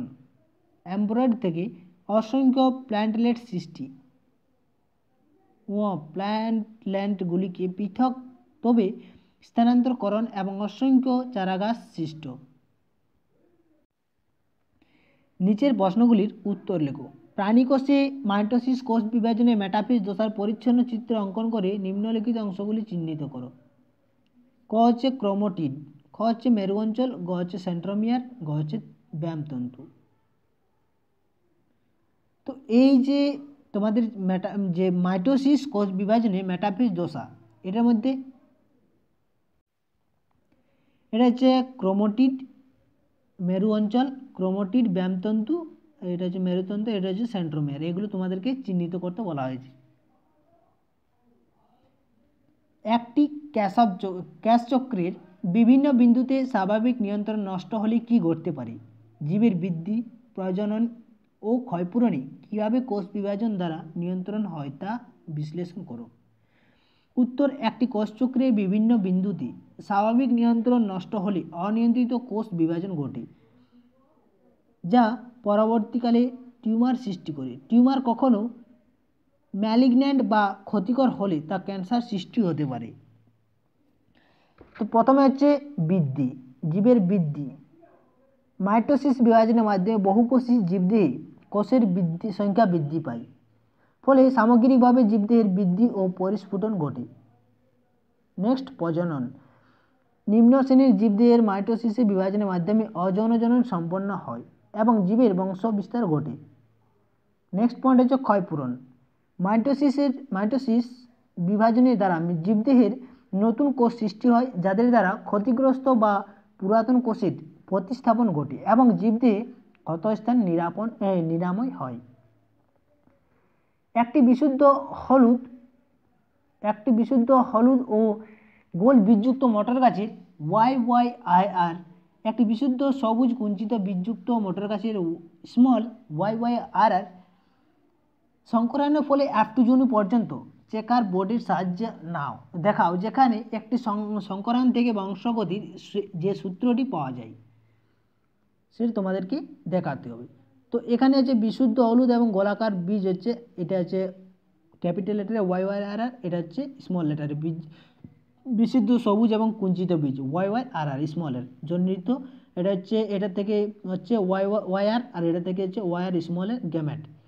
আর এটার যে সংকরায়ন সেটা হচ্ছে YY small y capital Y small y capital R small r, এটা থেকে হচ্ছে এটা হচ্ছে F1 অণু। তো এটা হচ্ছে সংকর যে হলুদ গোলাকার বীজ। তো এটা থেকে হচ্ছে YR আর একটা হচ্ছে YR আর একটা হচ্ছে YY। তো এটা হচ্ছে Y হচ্ছে হলুদ এবং R হচ্ছে গোলাকার, স্মল y হচ্ছে সবুজ আর স্মল r হচ্ছে কুঞ্চিত। তো এইগুলো হচ্ছে এটা হচ্ছে গ্যামেট। এরপর পুংগ্যামেট এবং YYRR এই ছকটা তোমরা একটু ভালোভাবে লিখে নেবে। ওকে, তারপর স্বাধীন সঞ্চারণ সূত্র। কোনো জীবের দুই বা ততোধিক যুগ্ম বিপরীতধর্মী বৈশিষ্ট্যগুলি জন্মিত জনু থেকে অপত্য সঞ্চারিত হওয়ার সময় একত্রিত হলেও শুধুমাত্র গ্যামেট গঠনকালে এরা যে পরস্পর থেকে পৃথক হয় তাই নয়, উপযুক্ত প্রত্যেকটি বৈশিষ্ট্য স্বাধীনভাবে যে কোনো বিপরীত বৈশিষ্ট্যের সঙ্গে সম্ভাব্য সকল প্রকার সমন্বয়ে সঞ্চারিত হয়। তো নেক্সট, এরপর আমরা আলোচনা করব যে মডেল অ্যাক্টিভিটি যে কম্পাইলেশন টাস্ক হিস্ট্রি থেকে দশম শ্রেণী হিস্ট্রি বিষয় নিয়ে আলোচনা করব।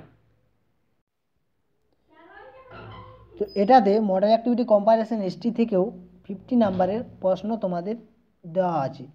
তো অ্যাক্টিভিটিগুলো চলো আমরা সলিউশনগুলো সম্পূর্ণ সমাধান করে নিই।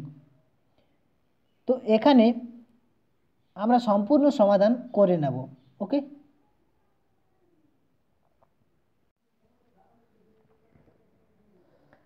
তো এখানে প্রথমে দেওয়া আছে একের দাগে ভাইসরয়। তাহলে ভাইসরয় ছিলেন লর্ড ক্যানিং। তাহলে ভাইসরয় ছিলেন লর্ড ক্যানিং। এরপর আছে চৈত্র মেলা। তো চৈত্র মেলা হচ্ছে নবগোপাল মিত্র। নেক্সট 1-3 দাগে আছে যে জমিদার সভা। তো জমিদার সভা ছিল Radhakanta Deb. Next Bengal technical institute. Bengal technical institute হচ্ছে তারকনাথ পালিত। ওকে, তো তোমরা একটু এটা লিখে নাও।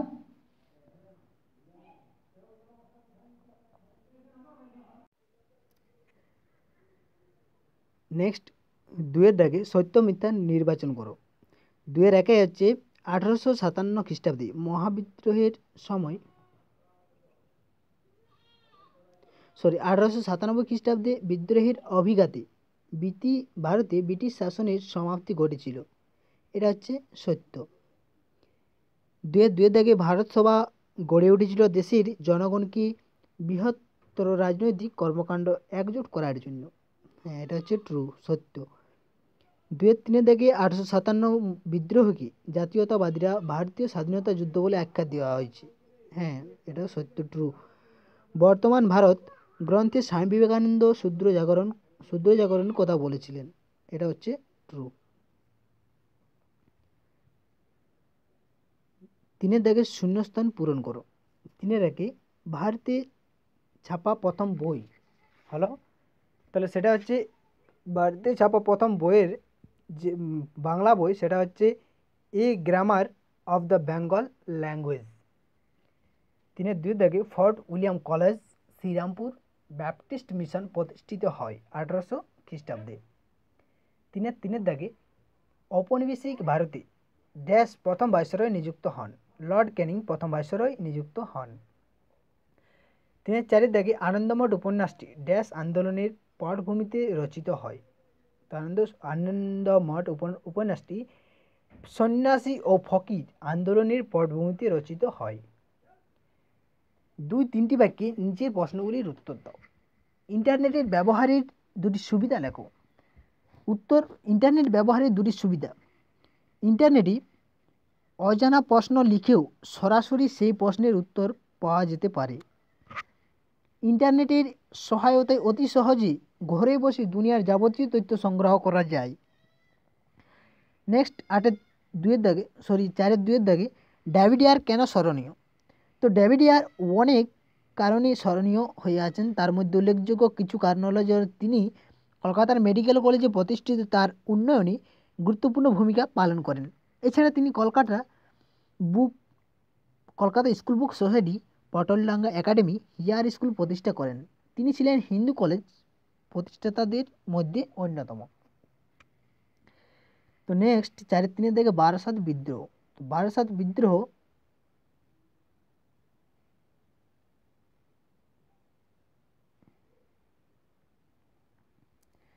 বারাসাত বিদ্রোহ বাংলায় ওয়াহাবি আন্দোলনের প্রাণপুরুষ তিতুমির ওরফে মীর নিসার আলী বারাসাত মহকুমার জমিদার ও ইংরেজ বিরোধী যে বিদ্রোহের সূচনা করেন তা বারাসাত বিদ্রোহ নামে পরিচিত। 1830 থেকে 31 সাল পর্যন্ত এই বিদ্রোহ হয়। শেষ পর্যন্ত দমননীতির কারণে এই বিদ্রোহ ব্যর্থ হয়েছিল।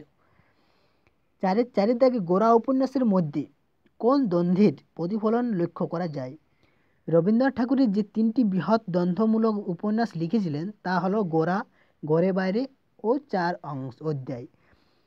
বিংশ শতকের গোড়ার দিকে প্রথমে 1910 খ্রিস্টাব্দে লেখা গোরা উপন্যাসের ব্যক্ত হয়েছে সামাজিক, রাজনৈতিক ও রাষ্ট্রীয় আদর্শ নিয়ে বাঙালির মনের দ্বিধা, সংশয় ও দ্বন্দ্বের সংঘাতের রূপটি।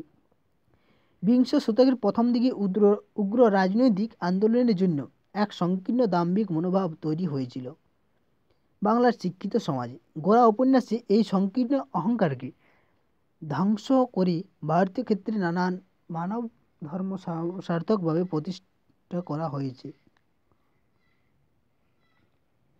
গগনেন্দ্রনাথ ঠাকুর স্মরণীয় কেন? গগনেন্দ্রনাথ ঠাকুর ছিলেন অবনীন্দ্রনাথ ঠাকুরের বড় ভাই। তিনি ছবি আঁকা শিখেছিলেন একজন জাপানি ও বাঙালি শিল্পীর কাছে। তবে অবনীন্দ্রনাথ ঠাকুরের মতো দেশীয় ঐতিহ্য অনুসরণ না করে ফরাসি স্টাইলে তৎকালীন কিউবিমেজের ছাপ নিয়ে ছবি তুলে ধরেছিলেন। তো আধুনিক কার্টুন বা ব্যঙ্গচিত্র অঙ্কনে তিনি তৎকালীন ঔপনিবেশিক সমাজে সমালোচনা করেছিলেন। ব্রিটিশ ভারতীয় ঔপনিবেশিক সমাজে কালচার ও পাশ্চাত্য শিক্ষার সমাজে একাংশের সমালোচনা করে গগনেন্দ্রনাথ যেসব ব্যঙ্গচিত্র লিখেছেন তা বাঙালির দেশীয় সংস্কৃতি ও ঐতিহ্যের প্রতি অনুরাগ বৃদ্ধি করেছিল। 5-এর একের দাগে মহেন্দ্রলাল সরকার স্মরণীয় কেন? উত্তর, ভারতে সুশৃঙ্খল প্রাতিষ্ঠানিক বিজ্ঞান চর্চার পথিকৃৎ ছিলেন ডক্টর মহেন্দ্রলাল সরকার। একজন ডাক্তার ও বিজ্ঞানী হিসেবে তিনি ভারতের ইতিহাসে চিরস্মরণীয় হয়ে রয়েছেন। তার শ্রেষ্ঠ কীর্তি হল 1876 খ্রিস্টাব্দে 29শে জুলাই Indian association for the cultivation of science প্রতিষ্ঠা করেন। তিনি ছিলেন এর প্রথম ডিরেক্টর। এখানকার গবেষণাপত্র প্রকাশের জন্য ইন্ডিয়ান জার্নাল অফ ফিজিক্স নামে একটি পত্রিকা প্রকাশ করেন।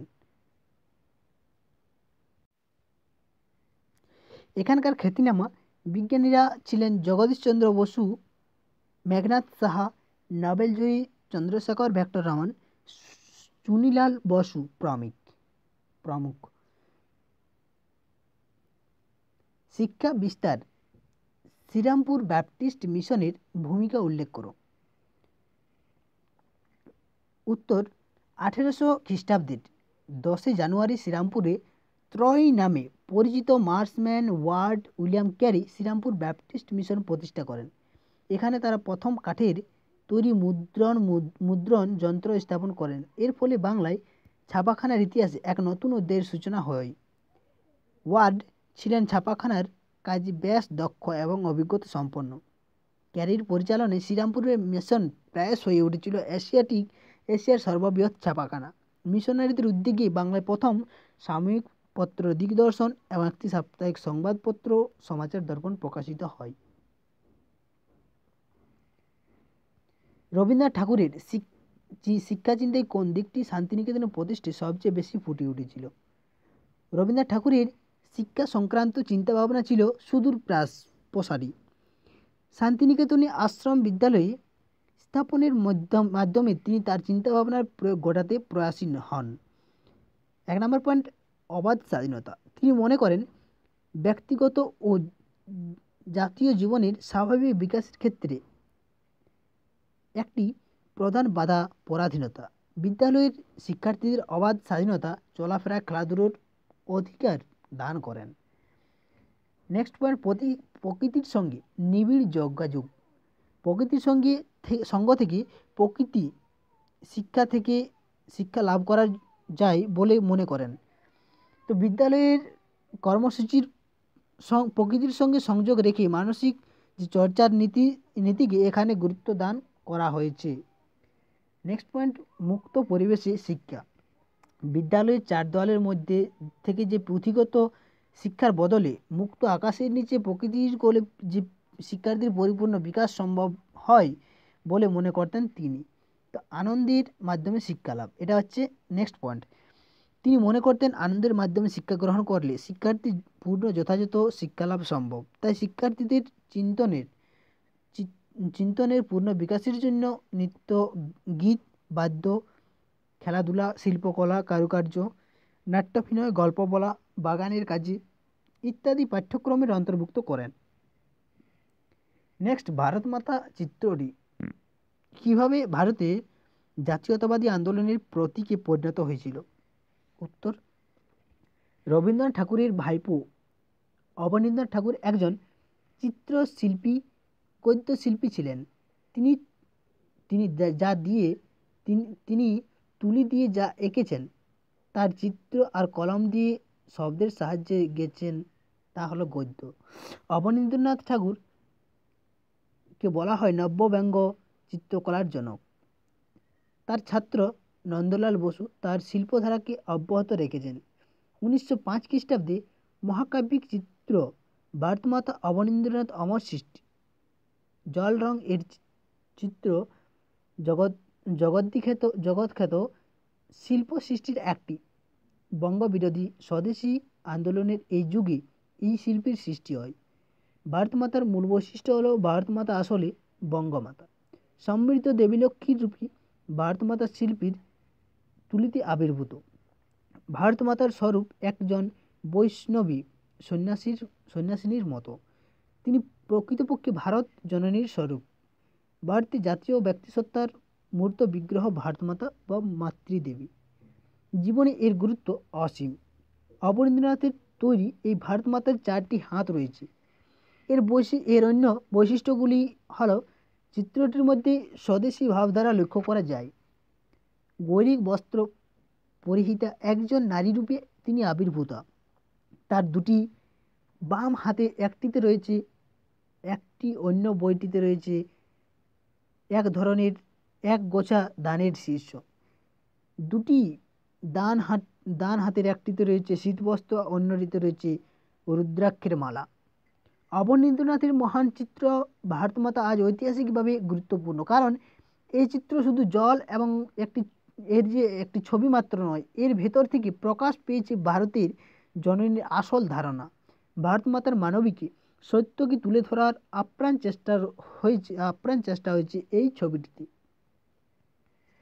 নেক্সট, বাংলার নবজাগরণ ছিল কলকাতা কেন্দ্রিক। বিশ্লেষণ করো। 19 শতকের গোড়ার বাংলা শিক্ষা, সংস্কৃতি, ধর্ম, সমাজ প্রভৃতি ক্ষেত্রে এক নবচেতনার সৃষ্টি হয়, যা বাংলার নবজাগরণ নামে পরিচিত। বাংলার নবজাগরণ মূলত কলকাতা কেন্দ্রিক ছিল, তাই সামগ্রিকভাবে বাংলার সমস্ত দিকে ছড়িয়ে পড়তে পারেনি। তবে নবজাগরণের মাধ্যমে বাংলার ধর্ম সমাজে আধুনিকতার সঞ্চয় হয়েছিল। নেক্সট, 15 বা 16টি বাক্যে উত্তর লিখতে বলা হয়েছে। প্রাচ্য পাশ্চাত্য শিক্ষা বিষয়ক দ্বন্দ্ব সম্পর্কে আলোচনা করো। উত্তর, প্রাচ্য পাশ্চাত্য বিতর্ক 1817 খ্রিস্টাব্দে চার্টার অ্যাক্টের মাধ্যমে। এদেশে শিক্ষাক্ষেত্রে প্রতি বছর বরাদ্দ করা হয় 1 লক্ষ টাকা। প্রাচ্য না পাশ্চাত্য শিক্ষা প্রসারে খরচ করা হবে সে সম্পর্কে 1820-এর দশকে এক তীব্র বিতর্ক সৃষ্টি হয়, যা প্রাচ্য শিক্ষা পাশ্চাত্য শিক্ষা বিষয়ক দ্বন্দ্ব নামে পরিচিত। বিতর্কের বিষয়, ওই সময় যারা প্রাচ্য ভাষার মাধ্যমে শিক্ষা চর্চার কথা বলেন তারা প্রাচ্যবাদী, এবং যারা ইংরেজির মাধ্যমে শিক্ষা চর্চার কথা বলেন তারা পাশ্চাত্যবাদী নামে পরিচিত। H.T. প্রিন্সেপ, কোলেরক প্রমুখ প্রাচ্যবাদীর মত ছিল দেশীয় ভাষার মাধ্যমে শিক্ষার বিস্তার ঘটানো। অন্যদিকে লর্ড ম্যাকলে, চার্লস গ্যান্ট প্রমুখ প্রাচ্যবাদীদের উদ্দেশ্য ছিল মূলত ইংরেজি ভাষার মাধ্যমে শিক্ষার বিস্তার ঘটানো। ভারতীয়দের মধ্যে রাজা রামমোহন রায় ছিলেন পাশ্চাত্যবাদী। পক্ষান্তরে রাজা রাধাকান্ত দেব প্রমুখ ছিলেন প্রাচ্যবাদী। রাজা রামমোহন রায় কলকাতার সংস্কৃত কলেজের প্রতিষ্ঠার বিরোধিতা করেন। পাশ্চাত্য শিক্ষা প্রবর্তনের দাবি করেন। বিতর্কের অবসান, ভারতের ইংরেজি শিক্ষা বিস্তারের ক্ষেত্রে প্রাচ্য পাশ্চাত্যবাদী বিতর্কে শেষ পর্যন্ত পাশ্চাত্যবাদীদের মতেই সুপ্রতিষ্ঠিত হয় এবং 1835 খ্রিস্টাব্দে 8ই মার্চ governor general lord William Bentinck ম্যাকলেমিনির ভিত্তিতে ইংরেজি ভাষার শিক্ষা প্রসারকে সরকারি নীতি বলে ঘোষণা করেন।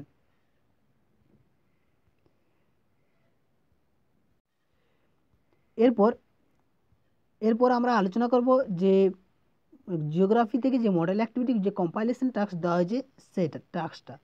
তো এখানে সব প্রশ্নগুলো আমরা ডিটেলসে আলোচনা করব এবং খুবই সুন্দরভাবে নোটগুলো তৈরি করা হয়েছে।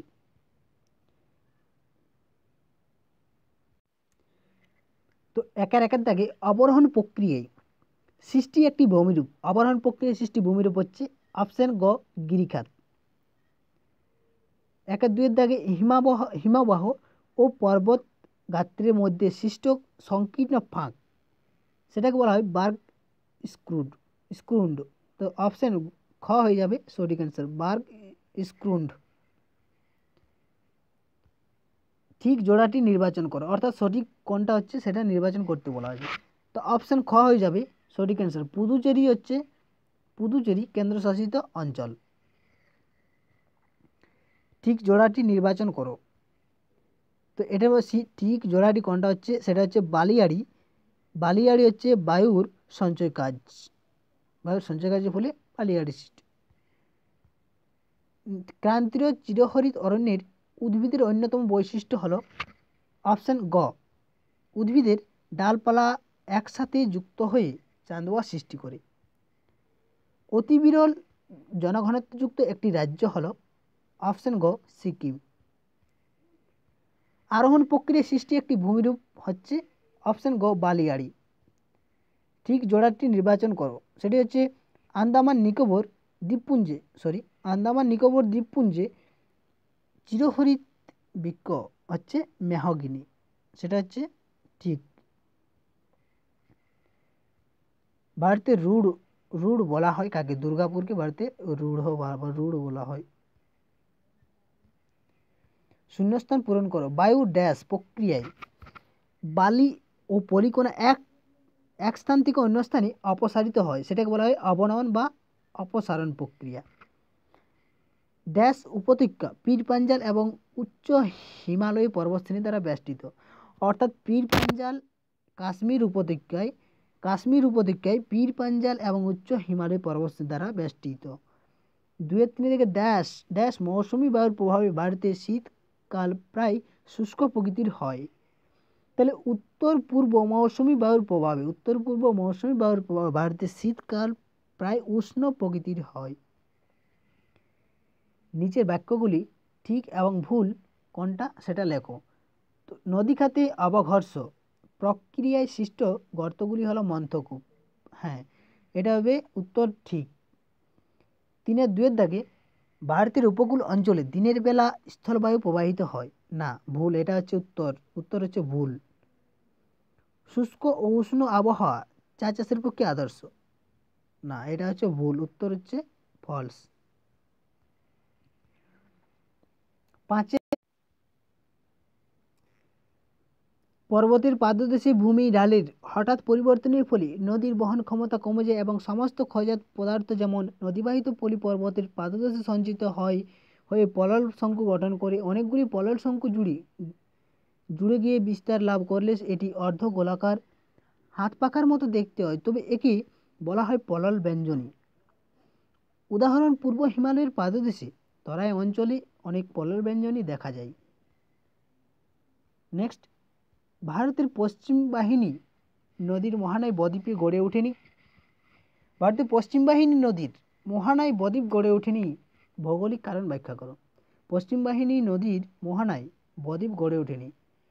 উত্তর, সাতপুরা ও বিন্ধ্য পর্বতের দক্ষিণাংশের নদীগোষ্ঠীকে একত্রে দক্ষিণ ভারতের নদী বলা হয়। এই দক্ষিণ ভারতের নদীগুলির মধ্যে মহানদী গোদাবরী, কৃষ্ণা, কাবেরী প্রভৃতি পূর্ব বাহিনী নদীর মোহনায় বদ্বীপ সৃষ্টি হলেও নর্মদা, তাপ্তি, সবরমতী, মাহি প্রভৃতি পশ্চিম বাহিনী নদীগুলির মোহনায় বদ্বীপ সৃষ্টি হয়নি। কারণগুলি হলো দক্ষিণ ভারতের অধিকাংশ পশ্চিম বাহিনী নদীর দৈর্ঘ্য অপেক্ষাকৃত কম, তাই নদীগুলিতে নদীবাহিত পলির পরিমাণও কম, যা বদ্বীপ গঠনের জন্য পর্যাপ্ত নয়। নেক্সট পয়েন্ট, দক্ষিণ ভারতের পশ্চিম বাহিনী নদীগুলির বিশেষত নর্মদা ও তাপ্তি সংকীর্ণ গ্রস্ত উপত্যকার মধ্য দিয়ে প্রবাহিত হয় বলে মোহনার কাছে নদীগুলি বেশ খরস্রোতা, তাই এখানকার নদীগুলির মোহনায় পলি সঞ্চিত বদ্বীপ গঠনের অনুকূল পরিবেশ সৃষ্টি হয় না। নেক্সট পয়েন্ট, দক্ষিণ ভারতের পশ্চিম বাহিনী নদীগুলির কঠিন আগ্নেয় রূপান্তরিত শিলা গঠনী অঞ্চলের উপর দিয়ে প্রবাহিত হয় বলে এগুলি ক্ষয়কার্য কম হয়, ফলে নদীতে পলির পরিমাণও কম থাকে, তাই বদ্বীপ সৃষ্টি হতে পারে না। ভারতে জলবিভাজিকা উন্নয়নের দুটি উদ্দেশ্য লেখো। দুটি উদ্দেশ্য হলো নিষ্কাশনী রেখা বরাবর নির্দিষ্ট অঞ্চলে বৃষ্টির জল সংগ্রহ এবং সংরক্ষণের জন্য বিভিন্ন কাঠামো নির্মাণ করা, যা প্রকল্প এর বিভিন্ন জায়গায় জলের সমবন্টন ঘটাবে। নেক্সট পয়েন্ট হচ্ছে পরিবেশ বান্ধব অবস্থা তৈরির জন্য কর্ষণযোগ্য জমিতে শস্য উৎপাদনের ব্যবস্থা এবং অকর্ষণযোগ্য জমিতে উদ্যান ফসল চাষ, বনায়ন, সামাজিক বনায়ন, ভূমি জল সংরক্ষণের উপযোগী বিভিন্ন গুল্ম ঘাস বা বাঁশ, সিম্বি গোত্রীর বিভিন্ন উদ্ভিদ লাগানোর ব্যবস্থা করা এবং উচ্চতা ভিত্তিক ঢালু জমিতে সবুজ বেড়া ও সবুজ আচ্ছাদনযুক্ত ঢালের আড়াআড়ি বাঁধ দেওয়ার কাজ করা। নিচের প্রশ্নগুলির উত্তর দাও। ধাপ চাষ, ফালি চাষ, সমোন্নতি রেখা বরাবর চাষের মৃত্তিকা ক্ষয় প্রতিরোধ কিভাবে করা সম্ভব? তো উত্তর, ধাপ চাষ, ফালি চাষ ও সমোন্নতি রেখা বরাবর চাষের মাধ্যমে মৃত্তিকা ক্ষয় প্রতিরোধ করার উপায় যে নিচে আলোচনা করা হলো সেগুলি হলো পার্বত্য অঞ্চলে ধাপ চাষ। পার্বত্য অঞ্চলে ঢালু জমিতে ধাপ গঠন করে প্রবাহকে নিয়ন্ত্রণ করা যায়। এভাবে সমগ্র জমিকে ধাপ চাষের কাজে লাগালে ও সঠিকভাবে বৃক্ষরোপণ করালে মাঠে হাত থেকে রক্ষা পায়। ফালি চাষ, ভূমি ঢালের আড়াআড়িভাবে ফালি চাষ করে শস্য রোপণ করলে তা ভূমিক্ষয় প্রতিরোধ করে। সমোন্নতি রেখা বরাবর কৃষিকাজ, সমোন্নতি রেখা বরাবর কৃষি জমিতে বাদ দিয়ে কৃষি জমি তৈরি করে চাষ করলে প্রবহমান জলের যে গতি বাধাপ্রাপ্ত হয় এবং মাটি ক্ষয়ের পরিমাণও হ্রাস পায়।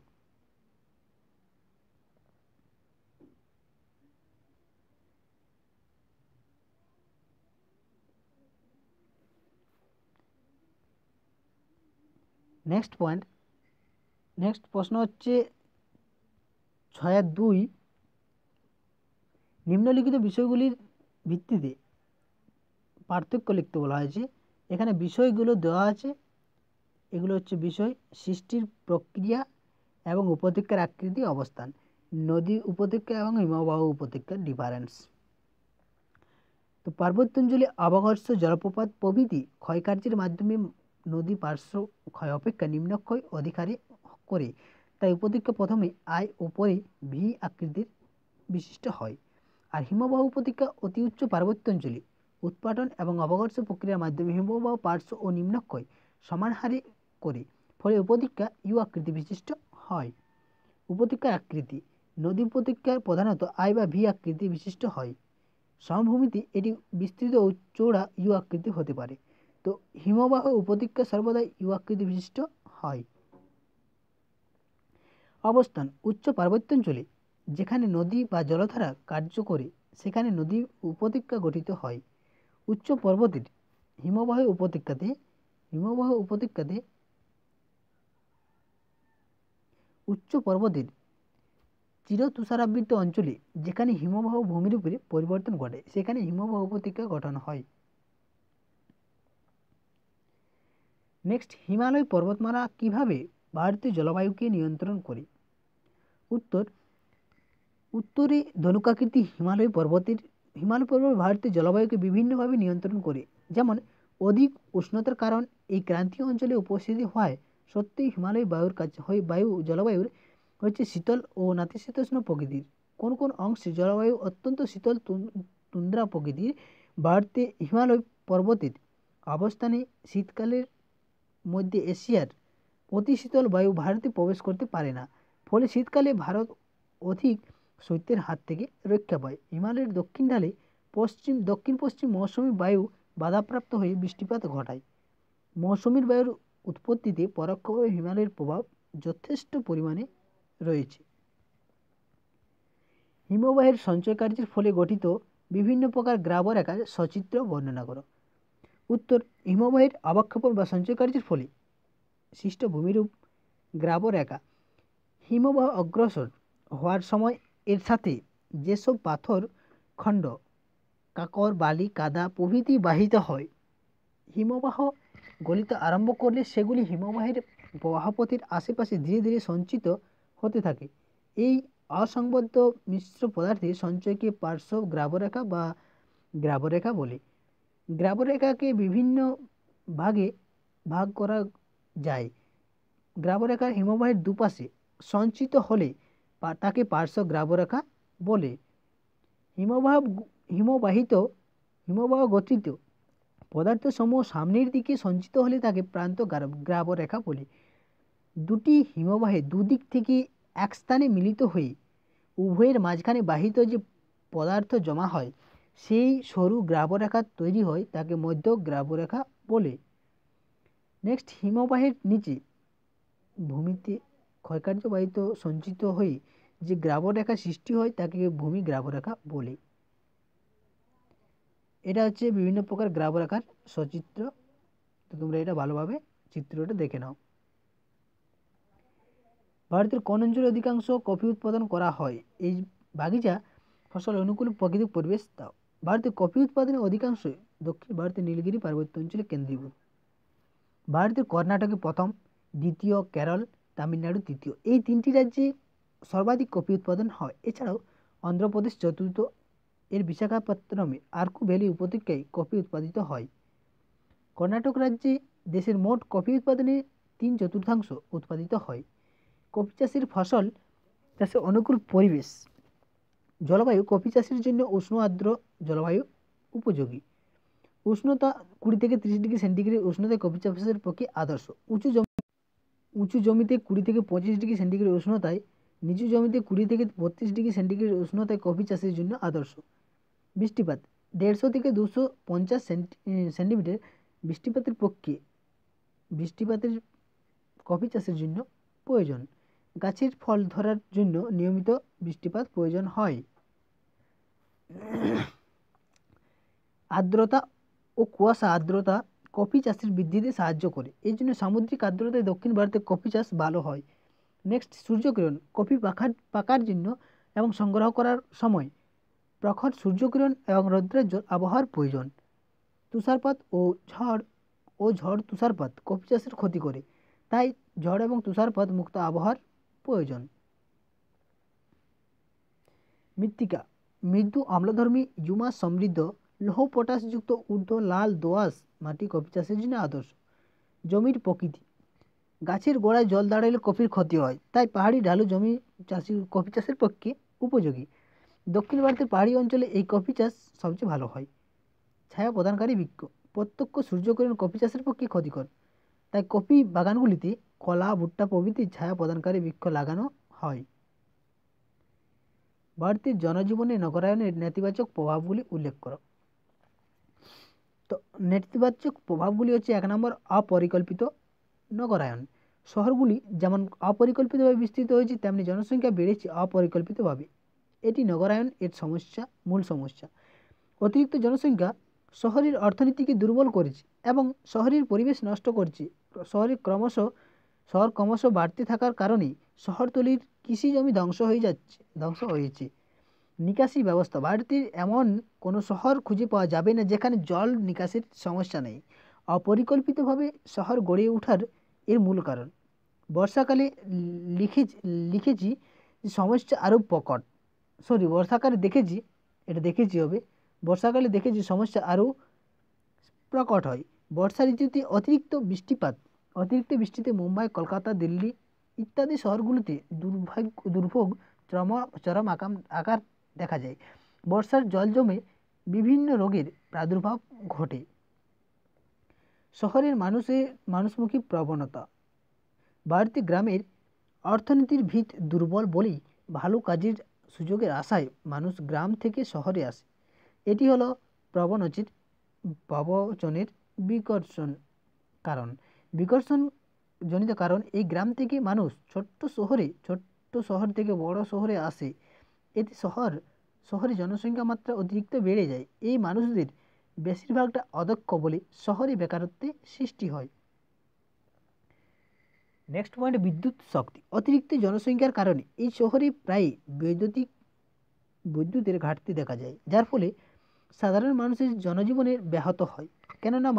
কেননা বর্তমান প্রজন্মের বিদ্যুৎ শক্তি হলো এমন এক শক্তি যা নিত্য প্রয়োজনীয় জিনিসের অন্যতম একটি। বসতি সমস্যা অধিক জনসংখ্যার কারণেই শহরে বসবাসের সমস্যা খুব বেশি। স্বল্প পরিসর বাড়ি, ছোট ছোট গড়ে ঠাসাঠাসিভাবে অনেক মানুষকে একসঙ্গে থাকতে হয়। কাজের সুযোগ যেখানে কম, বিশেষ করে বস্তি অঞ্চলে, সেখানে এই সমস্যা খুবই বেশি। শহরের অতিরিক্ত জনসংখ্যা বৃদ্ধির কারণে সকলের জন্য প্রয়োজনীয় শিক্ষার ব্যবস্থা সম্ভব হয় না। সাধারণভাবে তা শহরের নিরক্ষর মানুষের সংখ্যাও কম নয়। বস্তির সমস্যা। বড় শহরগুলিতে বস্তির সংখ্যা গভীর। দেখা গেছে যে বড় শহরগুলিতে প্রায় 20 থেকে 30 ভাগ মানুষ বস্তিবাসী। স্বল্প পরিসরের জায়গায় অস্থায়ীভাবে অস্বাস্থ্যকর পরিবেশ, পানীয় জলের সমস্যা, পয় প্রণালীর সমস্যা ইত্যাদি বিভিন্ন রোগের প্রাদুর্ভাব বস্তিগুলিতে প্রতিদিনই সমস্যা ঘটছে। স্বাস্থ্য। এমনিতেই বস্তি অঞ্চলগুলির পরিবেশ মোটেই স্বাস্থ্যকর নয়। অন্যদিকে কলকারখানা এবং অতিরিক্ত যানবাহনের কারণে পরিবেশ দূষণের মাত্রা আরও অনেক বেশি হচ্ছে। ফলে শহরবাসী বিশেষ করে বাচ্চাদের শ্বাসকষ্টজনিত সমস্যা দেখা দিচ্ছে। পরিবেশ। প্রায় সব শহরেই যাতায়াত একটি বড় সমস্যা। শহরগুলিতে আয়তনের তুলনায় রাস্তার দৈর্ঘ্য অনেক কম, ফুটপাতের অভাব, সংকীর্ণ রাস্তার কারণে যানবাহনের গতি অনেক ধীর।